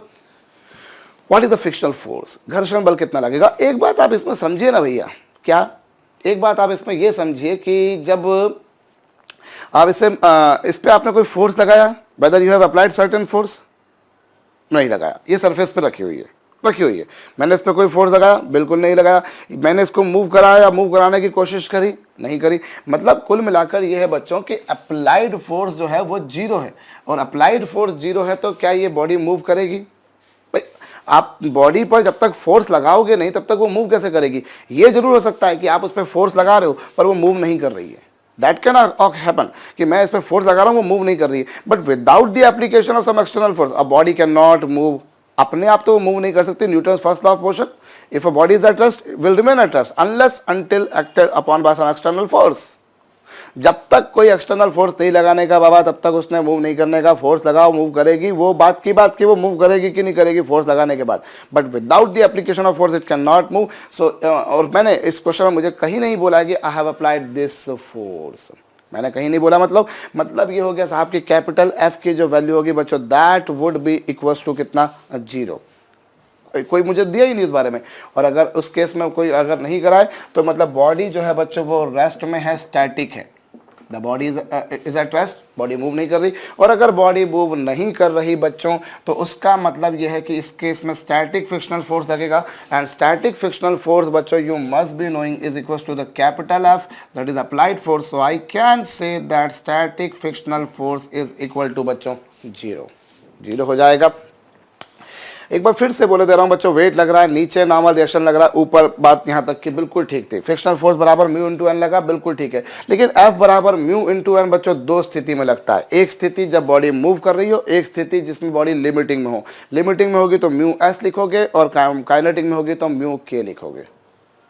Limiting में होगी तो म्यू एस लिखोगे और काइनेटिक में होगी तो म्यू के लिखोगे, और इस तरीके से होगा। पर अफसोस के साथ में मुझे ये कहना पड़ रहा है बच्चों, बॉडी रेस्ट में है, और जब बॉडी रेस्ट में है तो फिर अप्लाइड फोर्स के बराबर होता है। ये बिल्कुल दिमाग में डाल लीजिएगा बच्चों। तो यहां आपके पास में एफ एस बराबर कितना आ गया, 0 आ गया। होप आपको बात खोपड़ी में समझ में आई है भाई। Capital F equal to 0, static frictional force की वैल्यू 0 आ जाएगी बच्चों। तो एफ एस की वैल्यू कितनी आ चुकी साहब, 0 आ चुकी। होप आपको मेरी बात खोपड़ी में भेजे में आई होगी। हम थोड़ा सा आगे बढ़ते हैं बच्चों और इसको और डिटेल में लेके जाते हैं। देखिए एक और क्वेश्चन मैं आपको कराता हूं बच्चों, जिसमें आपको और फंडा क्लियर हो जाएगा। अभी आपको बच्चों वही एक हॉरिजॉन्टल सरफेस दे रखी है, और यहां पर देखिए बच्चों इस पर एक ब्लॉक दे रखा है जिसका मास है 10 kg। How much force I am applying over, इसका मास कितना बच्चों, 10 kg। और इन दोनों के बीच में जो कोफिशिएंट ऑफ फ्रिक्शन है बच्चों दैट इज 0.6 है, और इसकी कोई यूनिट तो होती नहीं है भैया, ये आपको पता है। और ये कहा है बच्चों कि इस पर हम 50 न्यूटन का हॉरिजॉन्टल फोर्स लगा रहे हैं। What force I am applying over this, I am applying a force of 50 Newton horizontally on this. आपसे पूछा है क्या बच्चों, आपसे पूछा है इसका, इस पे लगने वाला फ्रिक्शनल फोर्स, घर्षण बल। तो चलिए वीडियो को पॉज कीजिए और करिए थोड़ी देर बच्चों, वीडियो को पॉज करके करिए। अब देखिए यहां पर क्या होगा बच्चों, मैंने ब्लॉक को इसके ऊपर रख दिया। अब बच्चों मैं जब इसको मूव करा रहा हूं तो इसको हॉरिजॉन्टल फोर्स लगा रहा हूं। क्या मैं कोई वर्टिकल फोर्स लगा रहा हूं? Am I applying any kind of horizontal vertical force? No. So body will move horizontally. अगर बॉडी मूव करेगी तो बच्चों हॉरिजॉन्टली मूव करेगी, वर्टिकली तो बॉडी ने मूव नहीं करने का है। और अगर उसने वर्टिकली मूव नहीं करना है बच्चों, अर्थात ये हो गया कि जितना फोर्स इस पर ऊपर उतना ही फोर्स नीचे। पहले चलिए मैं इसका एवरेज बना लेता हूँ। इसका वेट बराबर m इंटू जी, वो ये होगा बच्चों। नॉर्मल रिएक्शन इधर होगा बच्चों, होगा। और मेरा अप्लाइड फोर्स जो है बच्चों वो 50 न्यूटन का है। अप्लाइड फोर्स जो है बच्चों दैट इज ऑफ 50 न्यूटन। अब फिर मैं वही बात करता हूँ बच्चों, क्योंकि बॉडी अगर मूव करेगी तो हॉरिजॉन्टली मूव करेगी, वर्टिकली मूव नहीं करेगी। वर्टिकली मूव नहीं करेगी मतलब जितना फोर्स ऊपर उतना फोर्स नीचे। तो बच्चों साहब नॉर्मल रिएक्शन की वैल्यू 100 न्यूटन हो गई। और अब यहां से फ्रिक्शनल फोर्स जो आएगा बच्चों वो कितना आएगा, फ्रिक्शनल फोर्स आएगा म्यू इंटू एन। अभी म्यू कितना आएगा भाई, 0.6 आएगा। म्यू 0.6 आएगा भाई। तो एफ कितना आएगा भाई, सॉरी नॉर्मल रिएक्शन कितना आएगा भाई, 100 न्यूटन। दोनों को सॉल्व करेंगे बच्चों, I would get this is equal to 60 newton. ये बच्चों 60 न्यूटन के बराबर आ जाएगा। तो नॉर्मल रिएक्शन था बच्चों 10 इंटू 10 यानी 100 न्यूटन। फ्रिक्शनल फोर्स बच्चों म्यू इंटू एन मतलब कि 60 न्यूटन। तो मैंने क्या पाया, मैंने ये पाया कि जो फ्रिक्शनल फोर्स लग रहा है बच्चों वो 60 न्यूटन लग रहा है। तो आंसर भी मैं बोल दूंगा 60 न्यूटन। सिंपल है ना, उसमें क्या पंगा है, आ गया काम भाई। आपने नॉर्मल रिएक्शन निकाला, फ्रिक्शनल फोर्स निकाला। पर बच्चों समझ गए होंगे कुछ लोग कि बड़ी तीखी बड़ी कातिल किस्म की हंसी है सर की, तो कुछ ना कुछ गलती है बच्चों। इसमें गलती क्या है, फिर वही बात होगी बच्चों। देखिए अब ये अभी हमको ये भी नहीं पता एक्चुअली कि ये म्यू कौन सा है, ये एस वाला है कि के वाला है, स्टैटिक वाला है कि काइनेटिक वाला है। पर आप एक बात समझिए बच्चों, वो स्टैटिक वाला हो तो म्यू एस, और के वाला काइनेटिक वाला हो तो म्यू के। 100% एग्री। पर आप एक बात समझिए कि जो आपने अप्लाई करा है फोर्स 50 न्यूटन वो इससे कम है, 60 न्यूटन से कम है। तो अगर काइनेटिक भी है तो भी इससे कम, और स्टैटिक है तो भी कम। और बॉडी को अगर आपको मूव कराना है बच्चों, एक बात आप समझ लीजिए बिल्कुल अवश्यम भावी रूप से कि अगर आपको बॉडी को मूव कराना, अभी आपने ग्राफ प्लॉट किया, जब तक आपका अप्लाइड फोर्स इस लिमिटिंग फ्रिक्शनल फोर्स के बराबर नहीं हो जाता, भाई ये किसके बराबर था, लिमिटिंग फ्रिक्शनल फोर्स के बराबर। और इस समय अप्लाइड फोर्स भी बच्चों लिमिटिंग के बराबर ही है ना। जैसे जैसे ये बढ़ता जा रहा है वैसे वैसे ये बढ़ रहा है, दोनों की वैल्यूज मैग्नीट्यूड वाइज इक्वल है। तो जब तक आप लिमिटिंग को क्रॉस नहीं कर जाते तब तक बॉडी काइनेटिक स्टेज में नहीं आती। Body comes into the kinetic stage only when the applied force has exceeded the limiting frictional force. Body motion में तब आ रही है बच्चों जब applied force kinetic frictional force से ज़्यादा हो चुका है। So what I can say, to move a body force applied should be greater than और इक्वल टू लिमिटिंग। अगर वो लिमिटिंग के बराबर भी आ गया ना तो हम बोलेंगे हाँ साहब अब बॉडी जस्ट मूव करना शुरू करने वाली, बस आप थोड़ा सा इंतजार कीजिए, थोड़ा सा और मेहनत करने की कोशिश कीजिए और बॉडी मूव कर जाएगी। ऐसा ही कुछ होता है बच्चों। So to move a body, applied force should be greater than or equal to limiting frictional force. Limiting frictional force can be defined in two ways. Either I say it is the maximum value of static frictional force, because here you see this is the frictional force and this is the case which we call as Fs. So this is the extreme most value of the static frictional force. Either you say बच्चों the minimum force, because if you want to move a body this force should exceed this force. If your applied force has exceeded this value then you will tell that yes the body is moving. ऐसा ही होगा बच्चों। यदि ये force इससे बड़ा हो गया तो आप बोलोगे इससे वो मूव कर गई, अदरवाइज तो नहीं बोलोगे आप। तो ये एक बहुत काम की बात है बच्चों कि अगर बॉडी को मूव कराना है तो आपका फोर्स जो है बच्चों इससे ज्यादा होना चाहिए। So limiting frictional force can be defined in two ways. I repeat, either I say the maximum value of static frictional force और I can say the minimum force required to move a body. भैया आपको अगर body को move कराना है तो minimum से minimum आपको एफ लिमिटिंग के बराबर लगाना पड़ेगा, उससे कम लगाओगे आपका काम नहीं होगा। अब आप एक बात समझो बच्चों, मुझे नहीं पता ये म्यू की वैल्यू किसके बराबर है, 0.6 के बराबर है या जो है साहब सॉरी ये म्यू एस है कि म्यू के है, आई डोंट नो। पर एक बात मैं समझ सकता हूं बच्चों उससे, जो अगर ये म्यू एस है तो ये एफ लिमिटिंग आएगा, म्यू के है तो ये एफ के आएगा। अब आपने जो फोर्स लगाया वो उससे कम लगाया, तो आप अगर फोर्स उससे कम लगा रहे हो तो क्या बॉडी मूव कर सकती है? भाई माना मैंने कि काइनेटिक फ्रिक्शनल फोर्स लिमिटिंग से कम होता है, पर इसका मतलब ये तो नहीं है ना कि वो अप्लाइड से भी कम होता है। अप्लाइड फोर्स तो और बढ़ चुका है। देखिए काइनेटिक वाली स्टेज कब आ रही है, जब ये अप्लाइड फोर्स बच्चों इससे भी ज्यादा हो चुका है। काइनेटिक वाली सिचुएशन तो तब आ रही है, जब मैंने अभी आपको जो एग्जांपल बताया, काइनेटिक वाली स्टेज तो तब आ रही है भैया जब अप्लाइड फोर्स 200 न्यूटन से भी पार कर चुका है। 200 न्यूटन को पार कर दिया तब जाके काइनेटिक वाली स्टेज आएगी। उससे पहले काय का काइनेटिक था क्या? उससे पहले तो स्टैटिक था और स्टैटिक अप्लाइड फोर्स के बराबर था। तो आई डोंट नो बच्चों ये म्यू एस है कि म्यू के है, पर एक बात मैं समझ सकता हूं कि अगर ये म्यू एस है तो ये म्यू लिमिटिंग है और ये एफ के म्यू के है तो ये एफ के। मतलब कुल मिलाकर आपने जो फोर्स लगाया बच्चों वो ऐसा फोर्स लगाया है जिसमें आपने इस पर फोर्स तो लगाया, आप इस पर फोर्स तो लगा रहे हो, पर आप जो फोर्स लगा रहे हो बच्चों वो कम है, बॉडी मूव नहीं कर पाएगी। और बॉडी मूव नहीं कर पाएगी बच्चों, so this is again an example in which body is said to be at rest, the body is said to be static. And if it is static बच्चों I must tell one thing very much clearly that this frictional force would be equals to applied force, and here from the question given it is certainly sure that the frictional force would be 50 Newton, not equals to the 60 Newton.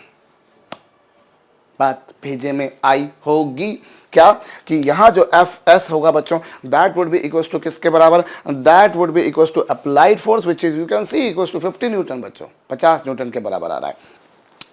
I repeat, भाई normal reaction आपने निकाला, कोई ताकत आपको नहीं रोक सकती बच्चों, पर एफ बराबर म्यू इंटू एन आपने निकाला, आपको ये निकालना भी पड़ेगा, इसके बगैर आपका काम नहीं हो पाएगा। ऐसा नहीं कि आप इसको करे बगैर डायरेक्ट आप बोल दो बॉडी रेस्ट में, क्योंकि मुझे कैसे मालूम पड़ेगा बॉडी इज एट रेस्ट? मुझे थोड़ी ना मालूम है बॉडी रेस्ट में। वो तो बाई चांस मैंने ऐसा देखा भैया कि मैंने जो फोर्स लगाया था वो इस फोर्स से कम था, फिर वो स्टैटिक वाला या काइनेटिक वाला। बॉडी को मूव कराना तो आपको स्टैटिक काइनेटिक दोनों से ज्यादा लगाना पड़ेगा, स्टैटिक से तो ज्यादा ही लगाना पड़ेगा। जब स्टैटिक से ज्यादा लगाना पड़ेगा तो काइनेटिक से तो और ज्यादा लगाना पड़ेगा। भाई अभी आपने थोड़ी देर पहले देखा कि लिमिटिंग की वैल्यू एफ के से ज्यादा होती है, और आप जब अप्लाइड फोर्स इससे बड़ा रख रहे हो तो इससे तो बड़ा रखना ही पड़ेगा, क्योंकि एफ के से बड़ा है एफ लिमिटिंग और एफ लिमिटिंग से बड़ा है एफ है भैया। तो आपको अगर बॉडी को मूव कराना है तो मिनिमम से मिनिमम इतना लगाना पड़ेगा, उससे काम में आपका काम नहीं हो पाएगा। और आपने चूंकि उससे कम लगाया बच्चों इसलिए बॉडी रेस्ट में, और बॉडी अगर रेस्ट में है बच्चों तो static frictional force applied force के बराबर होगा। ये जो आपके सामने लिखा बच्चों उसे जरूर आप कॉपी कर लीजिएगा। अब हम थोड़ा सा आगे बढ़ते तो ये भी एक डेफिनेशन जरूर बच्चों लिमिटिंग फ्रिक्शनल फोर्स की लिख लीजिएगा। अभी मैं एक और प्रॉब्लम आपको दे रहा हूं बच्चों, एक और प्रॉब्लम दे रहा हूं। एक इंक्लाइंड सरफेस है बच्चों, कौन सी सरफेस दे रखी है आपको? एक इंक्लाइंड सरफेस है, एक आनत तल जिसे हिंदी में कहा जाता है बच्चों। There is an inclined surface जिसका इंक्लिनेशन हॉरिजॉन्टल के साथ में थीटा है, जिसका हॉरिजॉन्टल के साथ में इंक्लिनेशन कितना बच्चों?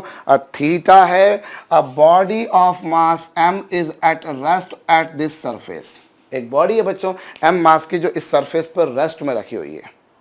बॉडी मास कितना बच्चों उसका? m। काहे में रखी है? रेस्ट में रख दिया, बहुत अच्छी बात।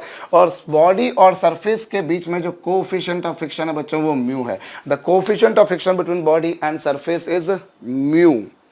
You need to calculate frictional force. आपको फ्रिक्शनल फोर्स को कैलकुलेट करना बच्चों, क्षणिक देर के लिए वीडियो को पॉज करके करिए। क्वेश्चन रिपीट कर रहा हूं। There is an inclined surface having an inclination theta with the horizontal, a block of mass m is kept at rest over that surface, the coefficient of friction between the surface and the block is mu. Calculate friction force. Video को pause करके बच्चों खटाखट solve कर दीजिए। हो सकता है इतना बोलने के दौरान ही किसी ने सॉल्व कर दिया हो।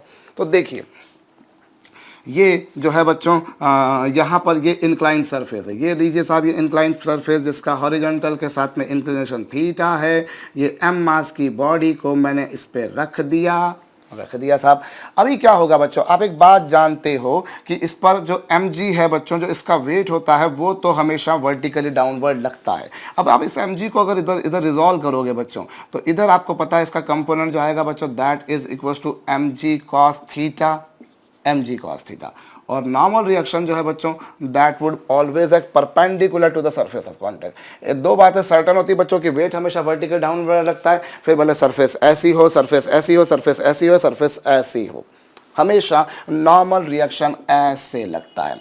अब क्या होगा बच्चों, अब ये देखिए पहली बात तो क्वेश्चन में ऑलरेडी मेंशन है कि भैया बॉडी इज नॉट मूविंग, ये वस्तु गति नहीं कर रही है। लेकिन अगर मोशन करती भी सही, suppose if it is moving, अगर वो मोशन कर भी रही होती बच्चों, तो वो मूव करेगी along the surface, it won't be moving perpendicular to the surface. अगर उसने मोशन करना है, अगर वो जिद ठान भी ले भैया की गति करना है मेरे को, तो गति वो करेगी बच्चों हॉरिजॉन्टली, ना कि वर्टिकली। तो जितना फोर्स बच्चों ऊपर की तरफ, उतना ही फोर्स कहाँ उस पर नीचे की तरफ। एन बराबर बच्चों कितना? mg cos theta.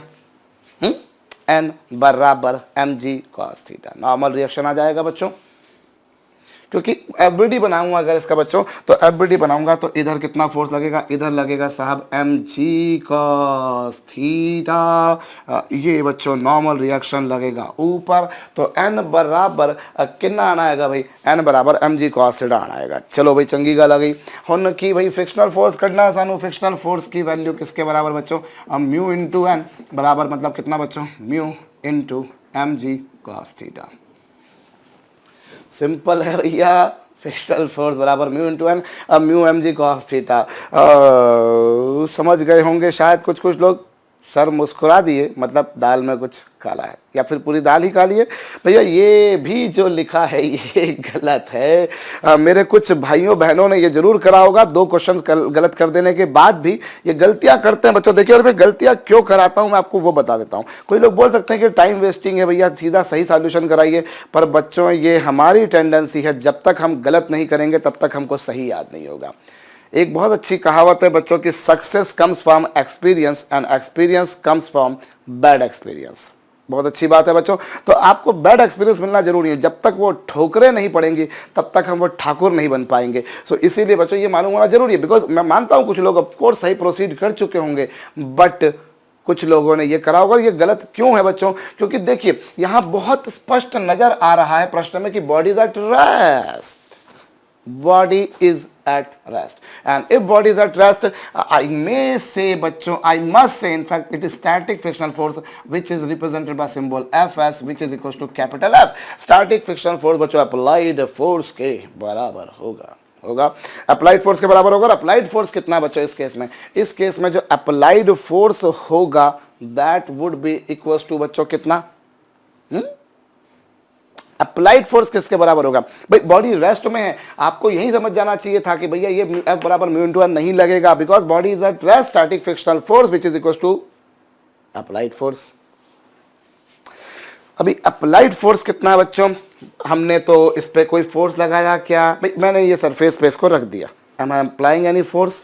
Not at all. So applied force बच्चों जीरो है, एक्सटर्नल फोर्स जीरो है, इसलिए फ्रिक्शनल फोर्स भी कितना होगा बच्चों, जीरो। जैसा अभी पहला क्वेश्चन किया था आपने, इस पर रख दिया था, म्यू दे रखा था, फ्रिक्शनल फोर्स पूछा।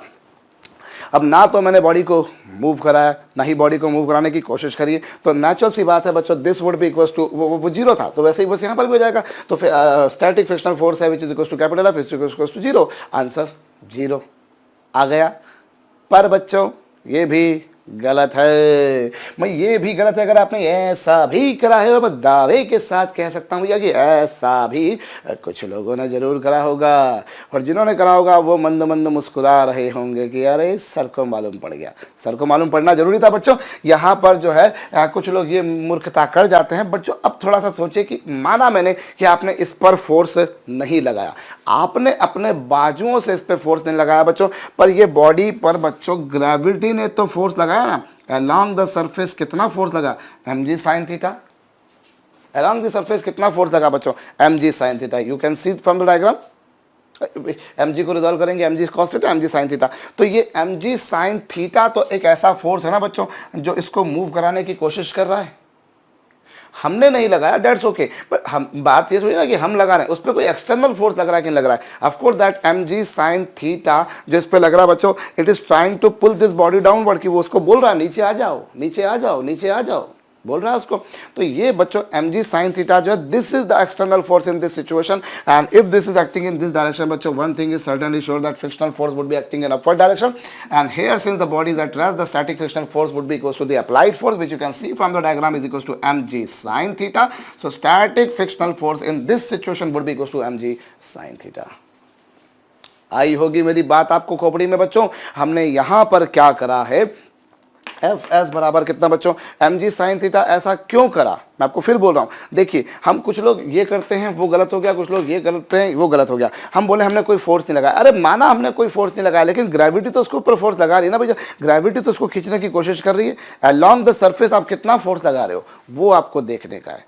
along दी सरफेस कितना फोर्स लग रहा है बच्चों वो आपको देखने का है। तो वो देखिए कितना आ रहा है, आ रहा है भैया mg sin थीटा।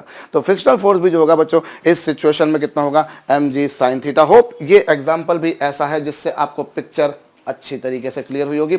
आगे हम लोग बढ़ते हैं बच्चों, एक क्वेश्चन मैं आपको और देता हूं। चलिए एक मैं बहुत स्टैंडर्ड किस्म के क्वेश्चन ले रहा हूँ बच्चों, और मेरी जनरली आदत होती है कि मैं बहुत डिफिकल्ट प्रॉब्लम पे जाने से पहले बहुत ज़्यादा बेसिक और कॉन्सेप्चुअल प्रॉब्लम करूँ, क्योंकि ये ऐसी गलतियाँ बच्चों जहाँ हम बार बार मिस्टेक करते हैं। It is very common thing amongst various number of people. कुछ लोग नहीं करते हैं बट बहुत से लोग करते हैं, इसमें भी कोई संशय नहीं बच्चों। चलिए ये एक हॉरिजॉन्टल सरफेस है, यहाँ पर बच्चों हमने एक बॉडी ले ली, बॉडी का मास ले लीजिए साहब 10 kg। इन दोनों के बीच में जो कोएफिशिएंट ऑफ फ्रिक्शन है बच्चों वो है 0.4। इन दोनों के बीच में जो कोएफिशिएंट ऑफ फ्रिक्शन है बच्चों वो 0.4 है। और ये जो आपको म्यू दे रखा है बच्चों, ये आपको दे रखा है म्यू एस। क्या दे रखा है बच्चों आपको यहाँ पर, म्यू एस दे रखा है 0.4 दे रखा है। और इस पर बच्चों हमने 70 न्यूटन का हॉरिजॉन्टल फोर्स लगाया। I have applied a force of horizontal force, कितना लगाया मैंने बच्चों इस पर, 70 न्यूटन का हॉरिजॉन्टल फोर्स लगाया। आपसे ये पूछा है बच्चों कि फ्रिक्शनल फोर्स क्या होगा, आपसे क्या पूछा है बच्चों, इस पर फ्रिक्शनल फोर्स क्या होगा बताइए। वीडियो को पॉज करके बच्चों करिए। तो देखिए यहाँ पर हम इसका एफबीडी बनाए बच्चों। सबसे पहली बात 10G नीचे लगना है, नॉर्मल रिएक्शन ऊपर लगना है, और 70 न्यूटन इधर लगना है। और अभी क्या होगा बच्चों, जब बॉडी अगर मूव करेगी, अभी हमें नहीं पता whether the body is moving और नॉट, बट मैं एक बात तो कह सकता हूँ बच्चों, अगर बॉडी मूव करेगी भी तो हॉरिजॉन्टली करेगी, वर्टिकली नहीं करेगी। इसलिए जितना फोर्स ऊपर लग रहा है बच्चों उतना फोर्स नीचे लग रहा है। तो n बराबर कितना बच्चों, 10 × 10 मतलब कितना बच्चों, this is equals to 100 newton. ये कितना आ गया भैया, 100 न्यूटन आ गया। बहुत अच्छी बात है साहब, ये 100 न्यूटन आ गया। अब इस बेसिस पर अगर मैं फ्रिक्शनल फोर्स निकालूं बच्चों तो वो कितना आएगा, वो आएगा बच्चों किसके बराबर, म्यू इंटू एन।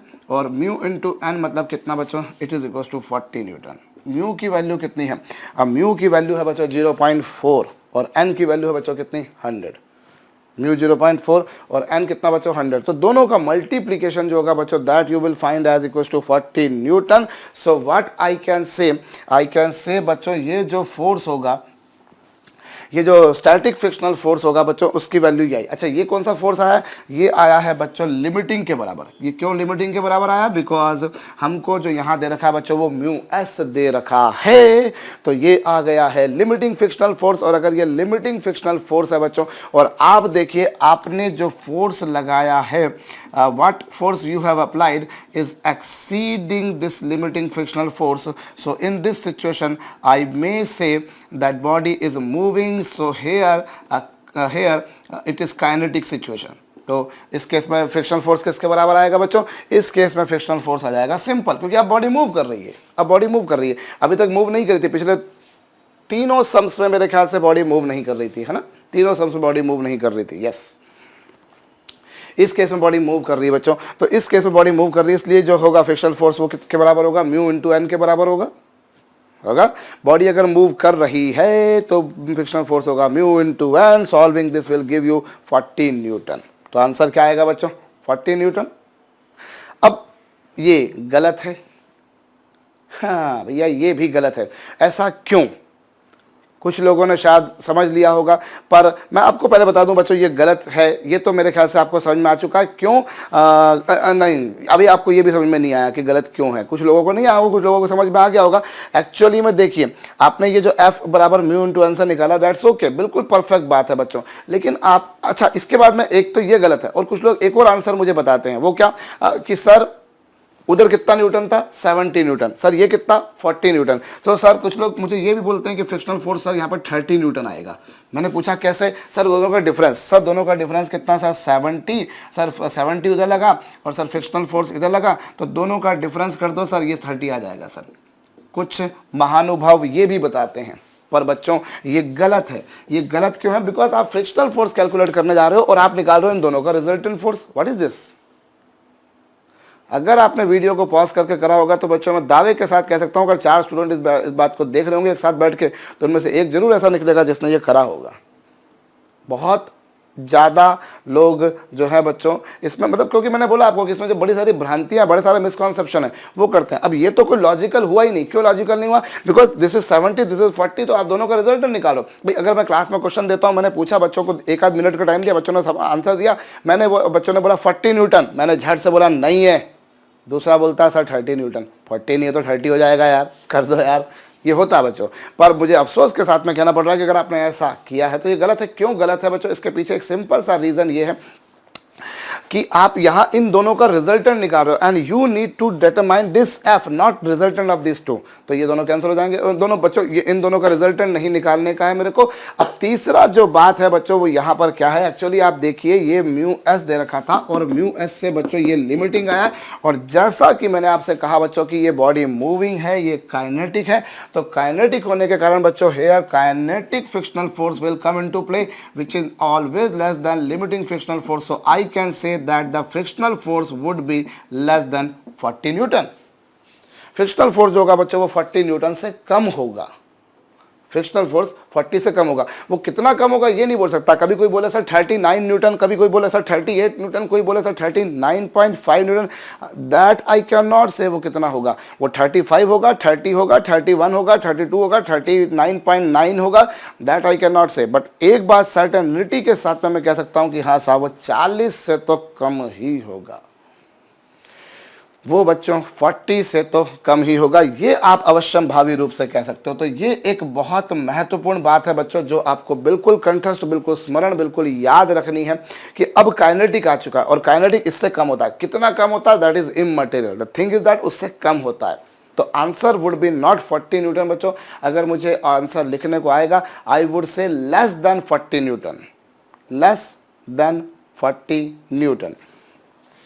अगर यहाँ पर मान लीजिए, अगर चलिए इसी क्वेश्चन में अगर मुझे म्यू एस भी दे रखा होता और इसी क्वेश्चन में कोई मैं और एक और क्वेश्चन बनाता हूँ बच्चों, चलिए मुझे म्यू एस दे रखा होता और म्यू के भी दे रखा होता, सपोज कीजिए मुझे म्यू एस भी दे दिया और म्यू के भी दे दिया, दोनों दे दिए। अब मेरे से पूछते कि बताओ साहब फ्रिक्शनल फोर्स कितना होगा। तो अब मैं देखूँ एक बात, मैंने जो फोर्स लगाया वो कितना लगाया 70 न्यूटन का, और लिमिटिंग फ्रिक्शनल फोर्स आया 40 का। अब चूंकि फिर वही बात होगी, ये बॉडी मूव कर रही है इसलिए लिमिटिंग फ्रिक्शनल फोर्स, चूंकि ये अप्लाइड फोर्स इससे ज़्यादा इसलिए बॉडी मूव कर रही है। और अगर बॉडी मूव कर रही है बच्चों तो फिर kinetic frictional force will come into the play, और here the kinetic frictional force would be equals to mu K into N, and mu K की वैल्यू बच्चों कितनी हैगी भाई, म्यू के दी वैल्यू हैगी 0.38, और म्यू के की वैल्यू 0.38 हैगी। तो नॉर्मल रिएक्शन दी वैल्यू कितनी हैगी भाई 100 न्यूटन। तो आई कैन से बच्चों इस केस में जो फ्रिक्शनल फोर्स आएगा that would be equals to 38 newton. ये किसके बराबर होगा बच्चों, ये 38 न्यूटन के बराबर होगा। तो अगर मुझे म्यू एस और म्यू के दोनों दे रखे होते तब मैं बोल सकता था कि हाँ बादशाह इतना आ रहा है, लेकिन केवल म्यू एस दे रखा था तो मैं बोल सकता हूँ कि बॉडी मूव कर रही है और उस केस में बच्चों उससे कम होगा, इसलिए answer would be less than 40। अब मेरे ख्याल से ये एक और प्रॉब्लम बन गई आपके लिए, जिससे आपका फंडा और क्लियर हो गया होगा। एक और क्वेश्चन कर लेते हैं बच्चों, सिंपल सा। ये लीजिए साहब, हमारे पास में ये एक सरफेस है, ये बच्चों एक सरफेस है, इस पर बच्चों एक ब्लॉक रखा हुआ है जिसका मास कितना है 10 kg, its mass is 10 kg, और इस पर बच्चों मैं हॉरिजॉन्टल के साथ में 45 डिग्री के एंगल पर, हॉरिजॉन्टल के साथ बच्चों 45 डिग्री के एंगल पर मैं इस पर फोर्स लगा रहा हूं बच्चों। कितना फोर्स लगा रहा हूं, आई am applying a force of 20√2 Newton. कितना लगा रहा हूँ 20√2 न्यूटन का हॉरिजॉन्टल फोर्स लगा रहा हूँ। इन दोनों के बीच में जो कोफिशिएंट ऑफ फ्रिक्शन है साहब वो 0.75 है। फ्रिक्शनल फोर्स बताइए, क्या बताएंगे आप, फ्रिक्शनल फोर्स। वीडियो को पॉज करके बच्चों फटाफट कीजिए। सिंपल क्वेश्चन दिया मैंने, कोई ज़्यादा कॉम्प्लिकेटेड क्वेश्चन आपको नहीं दिया है। आपको क्या करना है बच्चों, आपको जो है यहाँ पर फ्रिक्शनल फोर्स की वैल्यू निकालनी है। तो आप कैसे करेंगे बच्चों, देखिए सबसे पहली बात तो हम यहाँ पर इसका एफबीडी बनाएं। अब जब मैं इसका एफबीडी बनाऊंगा बच्चों तो देखिए इस 20√2 का एक कंपोनेंट इधर आएगा 20√2 cos 45 आ जाएगा, और 20√2 का एक कंपोनेंट बच्चों वर्टिकली अपवर्ड लगेगा। ये लीजिए साहब, इसको मैंने ऊपर लगा दिया, दिस इज 20√2 sin 45 लग गया। अब बच्चों यहाँ पर इसका एफबीडी में बनाता हूँ तो इधर कितना फोर्स लग रहा है, this is downward force which is equal to 100 newton m into G, m into G. भाई m लग रहा है नीचे, g भी लग रहा है नीचे, तो 100 न्यूटन हो जाएगा। बहुत अच्छी बात बच्चों। इधर लगेगा बच्चों 20 न्यूटन। भाई cos 45 चा मान 1/√2 आहे, √2 से √2 कैंसल आहे। सो बच्चों इतना कितना आ जाएगा 20 न्यूटन। और बच्चों नॉर्मल रिएक्शन लगेगा ऊपर, लगेगा ऊपर, और ये 20 न्यूटन भी लगेगा बच्चों ऊपर, लगेगा ऊपर। और बच्चों जब बॉडी को आप राइट में लेके जा रहे हो तो फ्रिक्शनल फोर्स ऑब्वियस सी बात है लेफ्ट में लगेगा। मेरे ख्याल से आपको ये पिक्चर समझ में आई होगी बच्चों कि यहाँ पर क्या हो गया, यहाँ पर ये हो गया साहब 20 न्यूटन इधर लगा, इधर 20 न्यूटन लगा, नॉर्मल रिएक्शन ऊपर लगा। सारी पिक्चर समझ में आ गई होगी 100 न्यूटन। और चूंकि बॉडी को मैं राइट में खींच रहा हूँ इसलिए फ्रिक्शनल फोर्स लेफ्ट में लगने का है। तो बच्चों अब देखिए मैंने इसको इससे रस्सी से बांधा और मैं इसको रस्सी से ऐसे खींच रहा हूँ। अब मैं इसको जब खींचूंगा बच्चों तो वो चलेगा तो अलोंग द सरफेस ना, it will move along the surface ना भैया, है। आई रिपीट, मैं जब इसको ऐसे पकड़ के खींच रहा हूँ तो इसने चलना तो भैया अलोंग द सरफेस है, और अलोंग द सरफेस चलना इसलिए जितना फोर्स ऊपर उतना फोर्स नीचे। तो n+20 बराबर बच्चों 100। So this would become n equals to कितना बच्चों 80 न्यूटन। n इक्वल्स टू आ जाएगा कितना बच्चों 80 न्यूटन। और इस बेसिस पर बच्चों फ्रिक्शनल फोर्स की वैल्यू जो होगी, फ्रिक्शनल फोर्स की वैल्यू आएगी बच्चों म्यू इंटू एन। म्यू की वैल्यू कितनी बच्चों, अब म्यू की वैल्यू 0.75 इंटू एन, और एन की वैल्यू बच्चों 80 है। इसको सॉल्व करेंगे बच्चों 60 न्यूटन आएगा। सो फ्रिक्शनल फोर्स जो आया बच्चों वो 60 न्यूटन आ गया, 60 न्यूटन आ गया। फ्रिक्शनल फोर्स जो आया है बच्चों वो इस सिचुएशन में कितना आ गया है 60 न्यूटन। आ गया है, बहुत अच्छी बात। अगर आपको आगे समझ में आ गया हो तो अब बारी ये आ रही है बच्चों इस बारे में, यहाँ पर अगली जो आ रही है बात कि आपने जो फोर्स लगाया है वो उससे कम है। आप देखिए हमने जो फोर्स लगाया है बच्चों, फिर वही बात होगी कि since 20 is less than 60, since 20 is less than 60, so body will not move, body will remain at rest, the body is said to be static over here। भाई बॉडी इज नॉट मूविंग, भाई अगर वो rest में, क्यों क्यों क्यों, कारण बच्चों ये देखिए आप 20 लगा रहे हैं और 60 लग रहा है, उससे कम है। आपको नहीं पता ये 60 कौन सा है, मुझे नहीं मालूम भैया कि म्यू कौन सा है, स्टैटिक वाला है कि काइनेटिक वाला है, आई डोंट नो, बट मैं एक बात तो जानता हूं ना भैया, मुझे बॉडी को अगर मूव कराना है तो फिक्स्ड अप्लाइड फोर्स इससे ज़्यादा ही होना चाहिए, दोनों से ज़्यादा होना चाहिए। अरे लिमिटिंग से ज़्यादा होगा तो काइनेटिक से तो अपने आप ही ज़्यादा होगा, ये तो आप समझ ही सकते हैं। अभी थोड़ी देर पहले मैंने आपको बताया था, तो अप्लाइड फोर्स इससे तो बड़ा होना ही चाहिए ना, 60 से बड़ा होना चाहिए। अगर इससे बड़ा नहीं है तो फिर बॉडी को कैसे मूव कराओगे, बॉडी मूव नहीं कर रही, मतलब बॉडी मूव नहीं कर रही मतलब बच्चों स्टैटिक है। और स्टैटिक फ्रिक्शनल फोर्स के टाइम पर बच्चों फ्रिक्शनल फोर्स जो होता है that is equal to applied force, and applied force कितना बच्चों, 20 न्यूटन। अप्लाइड फोर्स बच्चों 20 न्यूटन। ये क्वेश्चन मैंने इसलिए कराया बच्चों क्योंकि यहाँ पर कुछ लोग इस बात तक तो आ चुके होंगे कि हाँ बॉडी स्टैटिक है, अब फ्रिक्शनल फोर्स जो है वो अप्लाइड फोर्स के बराबर होगा, लेकिन यहाँ कुछ लोग अभी भी जाकर प्रश्नवाचक चिन्ह लेकर अपनी जेब में बैठ जाते हैं कि sir frictional force applied force के बराबर है। I agree. अब मेरे को सर ये समझ में नहीं आ रहा कि मैं अप्लाइड फोर्स को 20√2 लिखूं कि 20 लिखूं।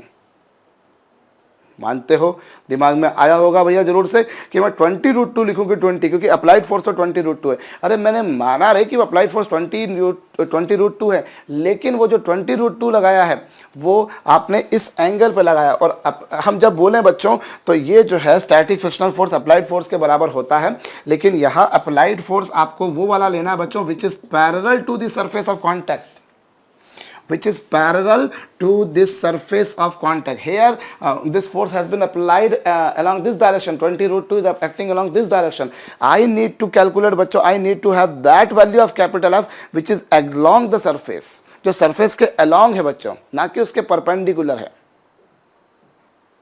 हमने ये जो फोर्स लगाया बच्चों, हमें वो वाला फोर्स देखना जो उसके अलॉन्ग वाला, परपेंडिकुलर वाला नहीं, कोई और एंगल वाला नहीं। आपको यूं बोलूं मैं इसको मॉडिफाइड लैंग्वेज में बच्चों, then this I can say that frictional force, static frictional force is equal to the applied force along the surface. आप इसको इसी बात से समझिए। थोड़ी देर पहले मैंने आपको ये इंक्लाइन प्लेन वाला क्वेश्चन कराया बच्चों, जिसमें बॉडी को ऐसे रखा था, जिसमें आपने देखा static frictional force was equal to mg sin theta. और इसको इसी फंडे से कर सकते हो कि अलोंग द सरफेस कितना फोर्स था, mg sin थीटा।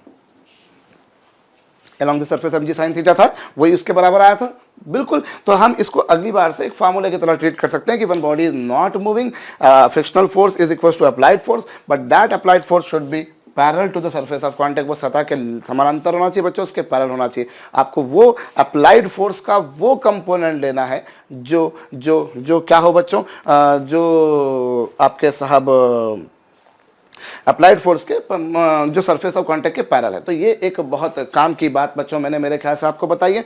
अब जो है ये हम लोगों ने बच्चों फ्रिक्शनल फोर्स के बारे में जैसे बात कर ली, मैं इस पर छोटी सी बात आपको और बताता हूं। अभी मेरे ख्याल से ये जो सम्स मैंने आपको कराए बच्चों 4-5, इन 4-5 सम से आपके फंडे बिल्कुल क्लियर हो गए होंगे कि एक्चुअली फ्रिक्शनल फोर्स क्या है और किस तरह से एक्ट करता है। सेल्फ एडजस्टिंग फोर्स है सबसे खास बात हमने देखी बच्चों, और वेरिएबल किस्म का फोर्स होता है स्टैटिक वाला। अब यहाँ पर एक बात समझिएगा बच्चों थोड़ी सी और, ये आपके पास में ये सरफेस है, सरफेस पर बच्चों आपने इस बॉडी को रख दिया। अभी नॉर्मल रिएक्शन लगा बच्चों, ऐसा लगा। अभी सपोज कीजिए आपने अप्लाइड फोर्स इधर लगाया तो जो फ्रिक्शनल फोर्स लगेगा बच्चों वो इधर लगेगा बिल्कुल। तो कहने का मतलब ये है बच्चों कि इस सरफेस पर मैंने जब इस बॉडी को रखा, देखिए रखने मात्र से केवल एक ही फोर्स लगेगा, नॉर्मल रिएक्शन। लेकिन अगर मैंने बॉडी को मूव कराया या मूव कराने की कोशिश करी, then frictional force comes into the play. बिना डायरेक्टली फ्रिक्शनल फोर्स नहीं लगता कि मैंने बॉडी को सरफेस पर रख दिया फ्रिक्शनल फोर्स लगना शुरू हो गया। सबसे पहला क्वेश्चन मैंने अभी आपको यही कराया कि अगर बॉडी को सरफेस पर रख देने मात्र से फ्रिक्शनल फोर्स नहीं लगता, बॉडी को मैं मूव कराता हूं या मूव कराने की कोशिश कर रहा हूं। मूव कराने की कोशिश मतलब मैं इसको धक्का दे रहा हूं, इसको खींच रहा हूं, तब की बात मैं कर रहा हूं। तो अगर बच्चों मैंने क्या करा, बॉडी को अभी मूव नहीं कराया है, तब तो सिर्फ और सिर्फ नॉर्मल रिएक्शन ही लगना है। लेकिन अगर बॉडी को मूव करा रहा हूं या मूव कराने की कोशिश कर रहा हूं तो फ्रिक्शनल फोर्स भी लग रहा है। तो कहने का मतलब ये बच्चों, when a body is kept over a surface, that surface necessarily applies a force which is perpendicular to the surface of contact, which is known as normal reaction. And if body is moved or is tried to moved, then the surface applies a force on that body parallel to the surface of contact. तो फिर बच्चों वो surface इस body पर surface of contact के parallel एक force लगाती है जिसे हम बोलते होते हैं frictional force, घर्षण बल। दो फोर्सेस, मतलब इस सरफेस ने इस बॉडी पर दो फोर्स लगाए। तो एक फोर्स कौन सा लगा बच्चों? नॉर्मल रिएक्शन लगा, और एक फोर्स कौन सा लगा बच्चों? Frictional force. सो इस सरफेस ने इस बॉडी पर दो फोर्स लगाए। ये वाला फोर्स तब लगेगा जब बॉडी को रख दिया, रखने मात्र से लगेगा, फिर मूव कराओ या नहीं कराओ, लेकिन ये तब करेगा जब मूव कराने की कोशिश करो या मूव कराओ, ठीक है। और नॉर्मल रिएक्शन तो हर बार लगना है। तो अब इस सरफेस ने इस बॉडी पर दो फोर्स लगाए, तो इन दोनों फोर्स का यदि बच्चों मैं रिजल्टेंट निकालूं, जरा गौर कीजिए, इन दोनों का बच्चों यदि मैं रिजल्टेंट निकालूं, ये लीजिए इन दोनों का रिजल्टेंट फोर्स हो गया। This is indicating there resultant force. Suppose कर लीजिए उस रिजल्टेंट को मैं कैपिटल आर से रिप्रेजेंट कर देता हूँ। ऐसा आप नॉर्मल रिएक्शन को भी कैपिटल आर से रिप्रेजेंट करते हैं, पर यहाँ पर इन दोनों का जो रिजल्टेंट था मैंने उसको कैपिटल आर से रिप्रेजेंट किया। अब ये हो गया साहब कैपिटल आर, और ये हो गया फ्रिक्शनल फोर्स, और ये हो गया नॉर्मल रिएक्शन। तो ये जो है बच्चों, दिस इज अ रेक्टेंगल। ये रेक्टेंगल क्यों? क्योंकि हम जानते हैं इन दोनों के बीच में जो एंगल बनेगा बच्चों, that angle would be equal to 90 degree. This angle would be equals to 90 degree होगा बच्चों। So this is a rectangle। अब ये जो नॉर्मल रिएक्शन और फ्रिक्शनल फोर्स का रिजल्टेंट है, इस रिजल्टेंट ने नॉर्मल रिएक्शन के साथ जो एंगल बनाया बच्चों, उससे मैंने लिख दिया लेमडा से रिप्रेजेंट कर दिया। उससे मैंने काहे से रिप्रेजेंट कर दिया? लेमडा से। तो आप क्या पाएंगे बच्चों, यहां पर अगर ये फोर्स F है तो ये फोर्स भी F होगा, because this is a rectangle, और रेक्टेंगल में एडजेसेंट साइड्स म्यूचुअली परपेंडिकुलर होती है और आमने सामने की पैरेलल होती हैं। तो अगर बच्चों ये F है तो ये भी F होगा, अगर ये N है तो ये भी N होगा, लाजमी है बच्चों। मैं देखूं फिर से बता देता हूं, ये देखिए, ये फ्रिक्शनल फोर्स, ये नॉर्मल रिएक्शन, इन दोनों का जो रिजल्टेंट है वो, पहले तो मैं इस रेक्टेंगल को कंप्लीट करता हूं बच्चों, ये इन दोनों का रिजल्टेंट हो गया, और इस रिजल्टेंट ने नॉर्मल रिएक्शन के साथ जो एंगल बनाया वो लेमडा है। अब अगर इस फोर्स की वैल्यू F है तो बच्चों इस फोर्स की वैल्यू F होगी, अगर उसकी वैल्यू N है बच्चों तो इसकी वैल्यू भी N होगी। तो यहाँ पर बच्चों tan लेमडा बराबर क्या आएगा बच्चों? tan थीटा बराबर आएगा perpendicular upon base. tan theta is equal to perpendicular upon base होगा बच्चों, आप जानते हो। और F की वैल्यू किसके बराबर होगी बच्चों? F की वैल्यू होगी बच्चों म्यू इंटू एन के बराबर upon N, assuming it to be kinetic frictional force और assuming it to be limiting frictional force. ये आएगा बच्चों आपके पास में। तो tan लेमडा की वैल्यू जो होगी बच्चों वो F अपॉन एन के बराबर होगी। F की value mu N upon N, N से एन कहीं होगी हो भैया, कैंसिल हो गया। तो भैया यहाँ जो आएगा लेमडा की वैल्यू किसके बराबर आएगी? चलिए पहले तो मैं लिख देता हूँ tan लेमडा बराबर बच्चों म्यू, तो इस आधार पर जो लेमडा है बच्चों, that would be equals to tan inverse of mu. ये जो होगा बच्चों यहाँ पर लेमडा बराबर, लेमडा जो होगा बच्चों वो किसके बराबर होगा? tan इनवर्स म्यू के बराबर। जनरली यहाँ म्यू काइनेटिक वाला लिया जाता है, क्योंकि अगर आप स्टैटिक फ्रिक्शनल फोर्स लेते हैं तो F की वैल्यू बच्चों फिर अप्लाइड फोर्स के बराबर होती है, लेकिन अगर लिमिटिंग लेते हो तो फिर म्यू S इंटू एन के बराबर होती है। तो जनरली हम लोग यहाँ पर म्यू के लेते हैं, पर आप म्यू के भी ले सकते हैं, और लिमिटिंग के टाइम पर ऑब्वियसली म्यू S लेंगे। सो लेमडा बराबर क्या आ गया बच्चों? tan inverse mu. ये जो लेमडा मैंने जो लिखा बच्चों, इस एंगल को हम कहते होते हैं क्या बच्चों? This angle we call as angle of friction. Angle of friction यानी कि घर्षण बल। लेमडा को हम क्या बोलते हैं बच्चों? Angle of friction. How it is defined? It is defined as the angle made by this resultant force, made by this resultant force of normal reaction and frictional force with the normal reaction। normal reaction और frictional force के resultant ने normal reaction के साथ जो angle बनाया भैया, उसे हम बोलेंगे एंगल ऑफ फ्रिक्शन। होप आपको मेरी बात समझ में आई होगी। भाई लेमडा जो है, आई रिपीट, लेमडा किसके बराबर है बच्चों? Lambda is equal to tan angle of friction which is equal to the angle made by this resultant force of normal reaction and frictional force. Resultant किसका बच्चों? नॉर्मल रिएक्शन और frictional force का। उन दोनों के रिजल्टेंट एंड नॉर्मल रिएक्शन के साथ में जो एंगल बनाया ना भैया, उस एंगल को हम बोला करते हैं क्या? एंगल ऑफ फ्रिक्शन, घर्षण बल, घर्षण कोण, सॉरी, एंगल ऑफ फ्रिक्शन। और अब यहाँ पर एक इससे रिलेटेड एक और बात मैं आपको बच्चों बता देता हूँ। देखिए, अगर आपने इस सरफेस पर केवल बॉडी को रखा था, if you keep this body over the surface only, तो बच्चों क्या होगा? इस पर केवल नॉर्मल रिएक्शन लगेगा, इस पर केवल नॉर्मल रिएक्शन लगेगा। लेकिन बच्चों यदि मैंने इसको मूव कराया या मूव कराने की कोशिश करी undoubtedly by the application of some external force, तो इस पर फ्रिक्शनल फोर्स भी लगेगा। तो बच्चों इस F की वैल्यू जो होगी, आपको पता है इस F की वैल्यू जो होती है बच्चों, that may have any value right from F to right from 0 to F limiting. If no external force is applied, then this frictional force would be equals to 0, and if some force is applied, frictional force is increased accordingly. What is the value of applied force? और जब applied force किसके बराबर हो गया, applied force हो गया बच्चों limiting के बराबर, उसके बाद जाके बॉडी मूव करना शुरू करती है। तो फ्रिक्शनल फोर्स जो होता है बच्चों, that may have any value right from 0 to F limiting, and 0 तो चलिए ठीक है, और F लिमिटिंग की वैल्यू किसके बराबर होगी बच्चों, F लिमिटिंग की वैल्यू जो होती है वो होती है म्यू एस इंटू एन के बराबर होती है। अब इन दोनों का जो रिजल्टेंट है बच्चों, इन दोनों का फ्रिक्शनल फोर्स और नॉर्मल रिएक्शन का, इन दोनों का जो रिजल्टेंट होगा बच्चों वो under the root N square plus F square के बराबर होगा। भाई दोनों म्यूचुअली परपेंडिकुलर हैं। आप दो फोर्सेस का रिजल्टेंट जानते हो, दो फोर्सेस का रिजल्टेंट क्या होता है बच्चों, root of P square plus Q square plus 2pq cos theta. Resultant of two forces is under the root P square plus Q square plus 2pq cos theta. तो N square plus F square, और F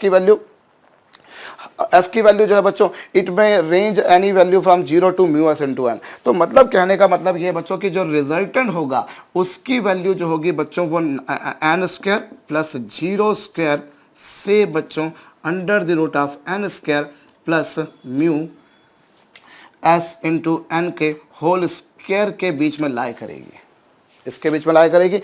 मैं एक बार फिर से बोल रहा हूँ बच्चों, ये जो फ्रिक्शनल फोर्स है ये 0 से F लिमिटिंग के बीच होगा, ये 0 से F लिमिटिंग के बीच होगा भैया।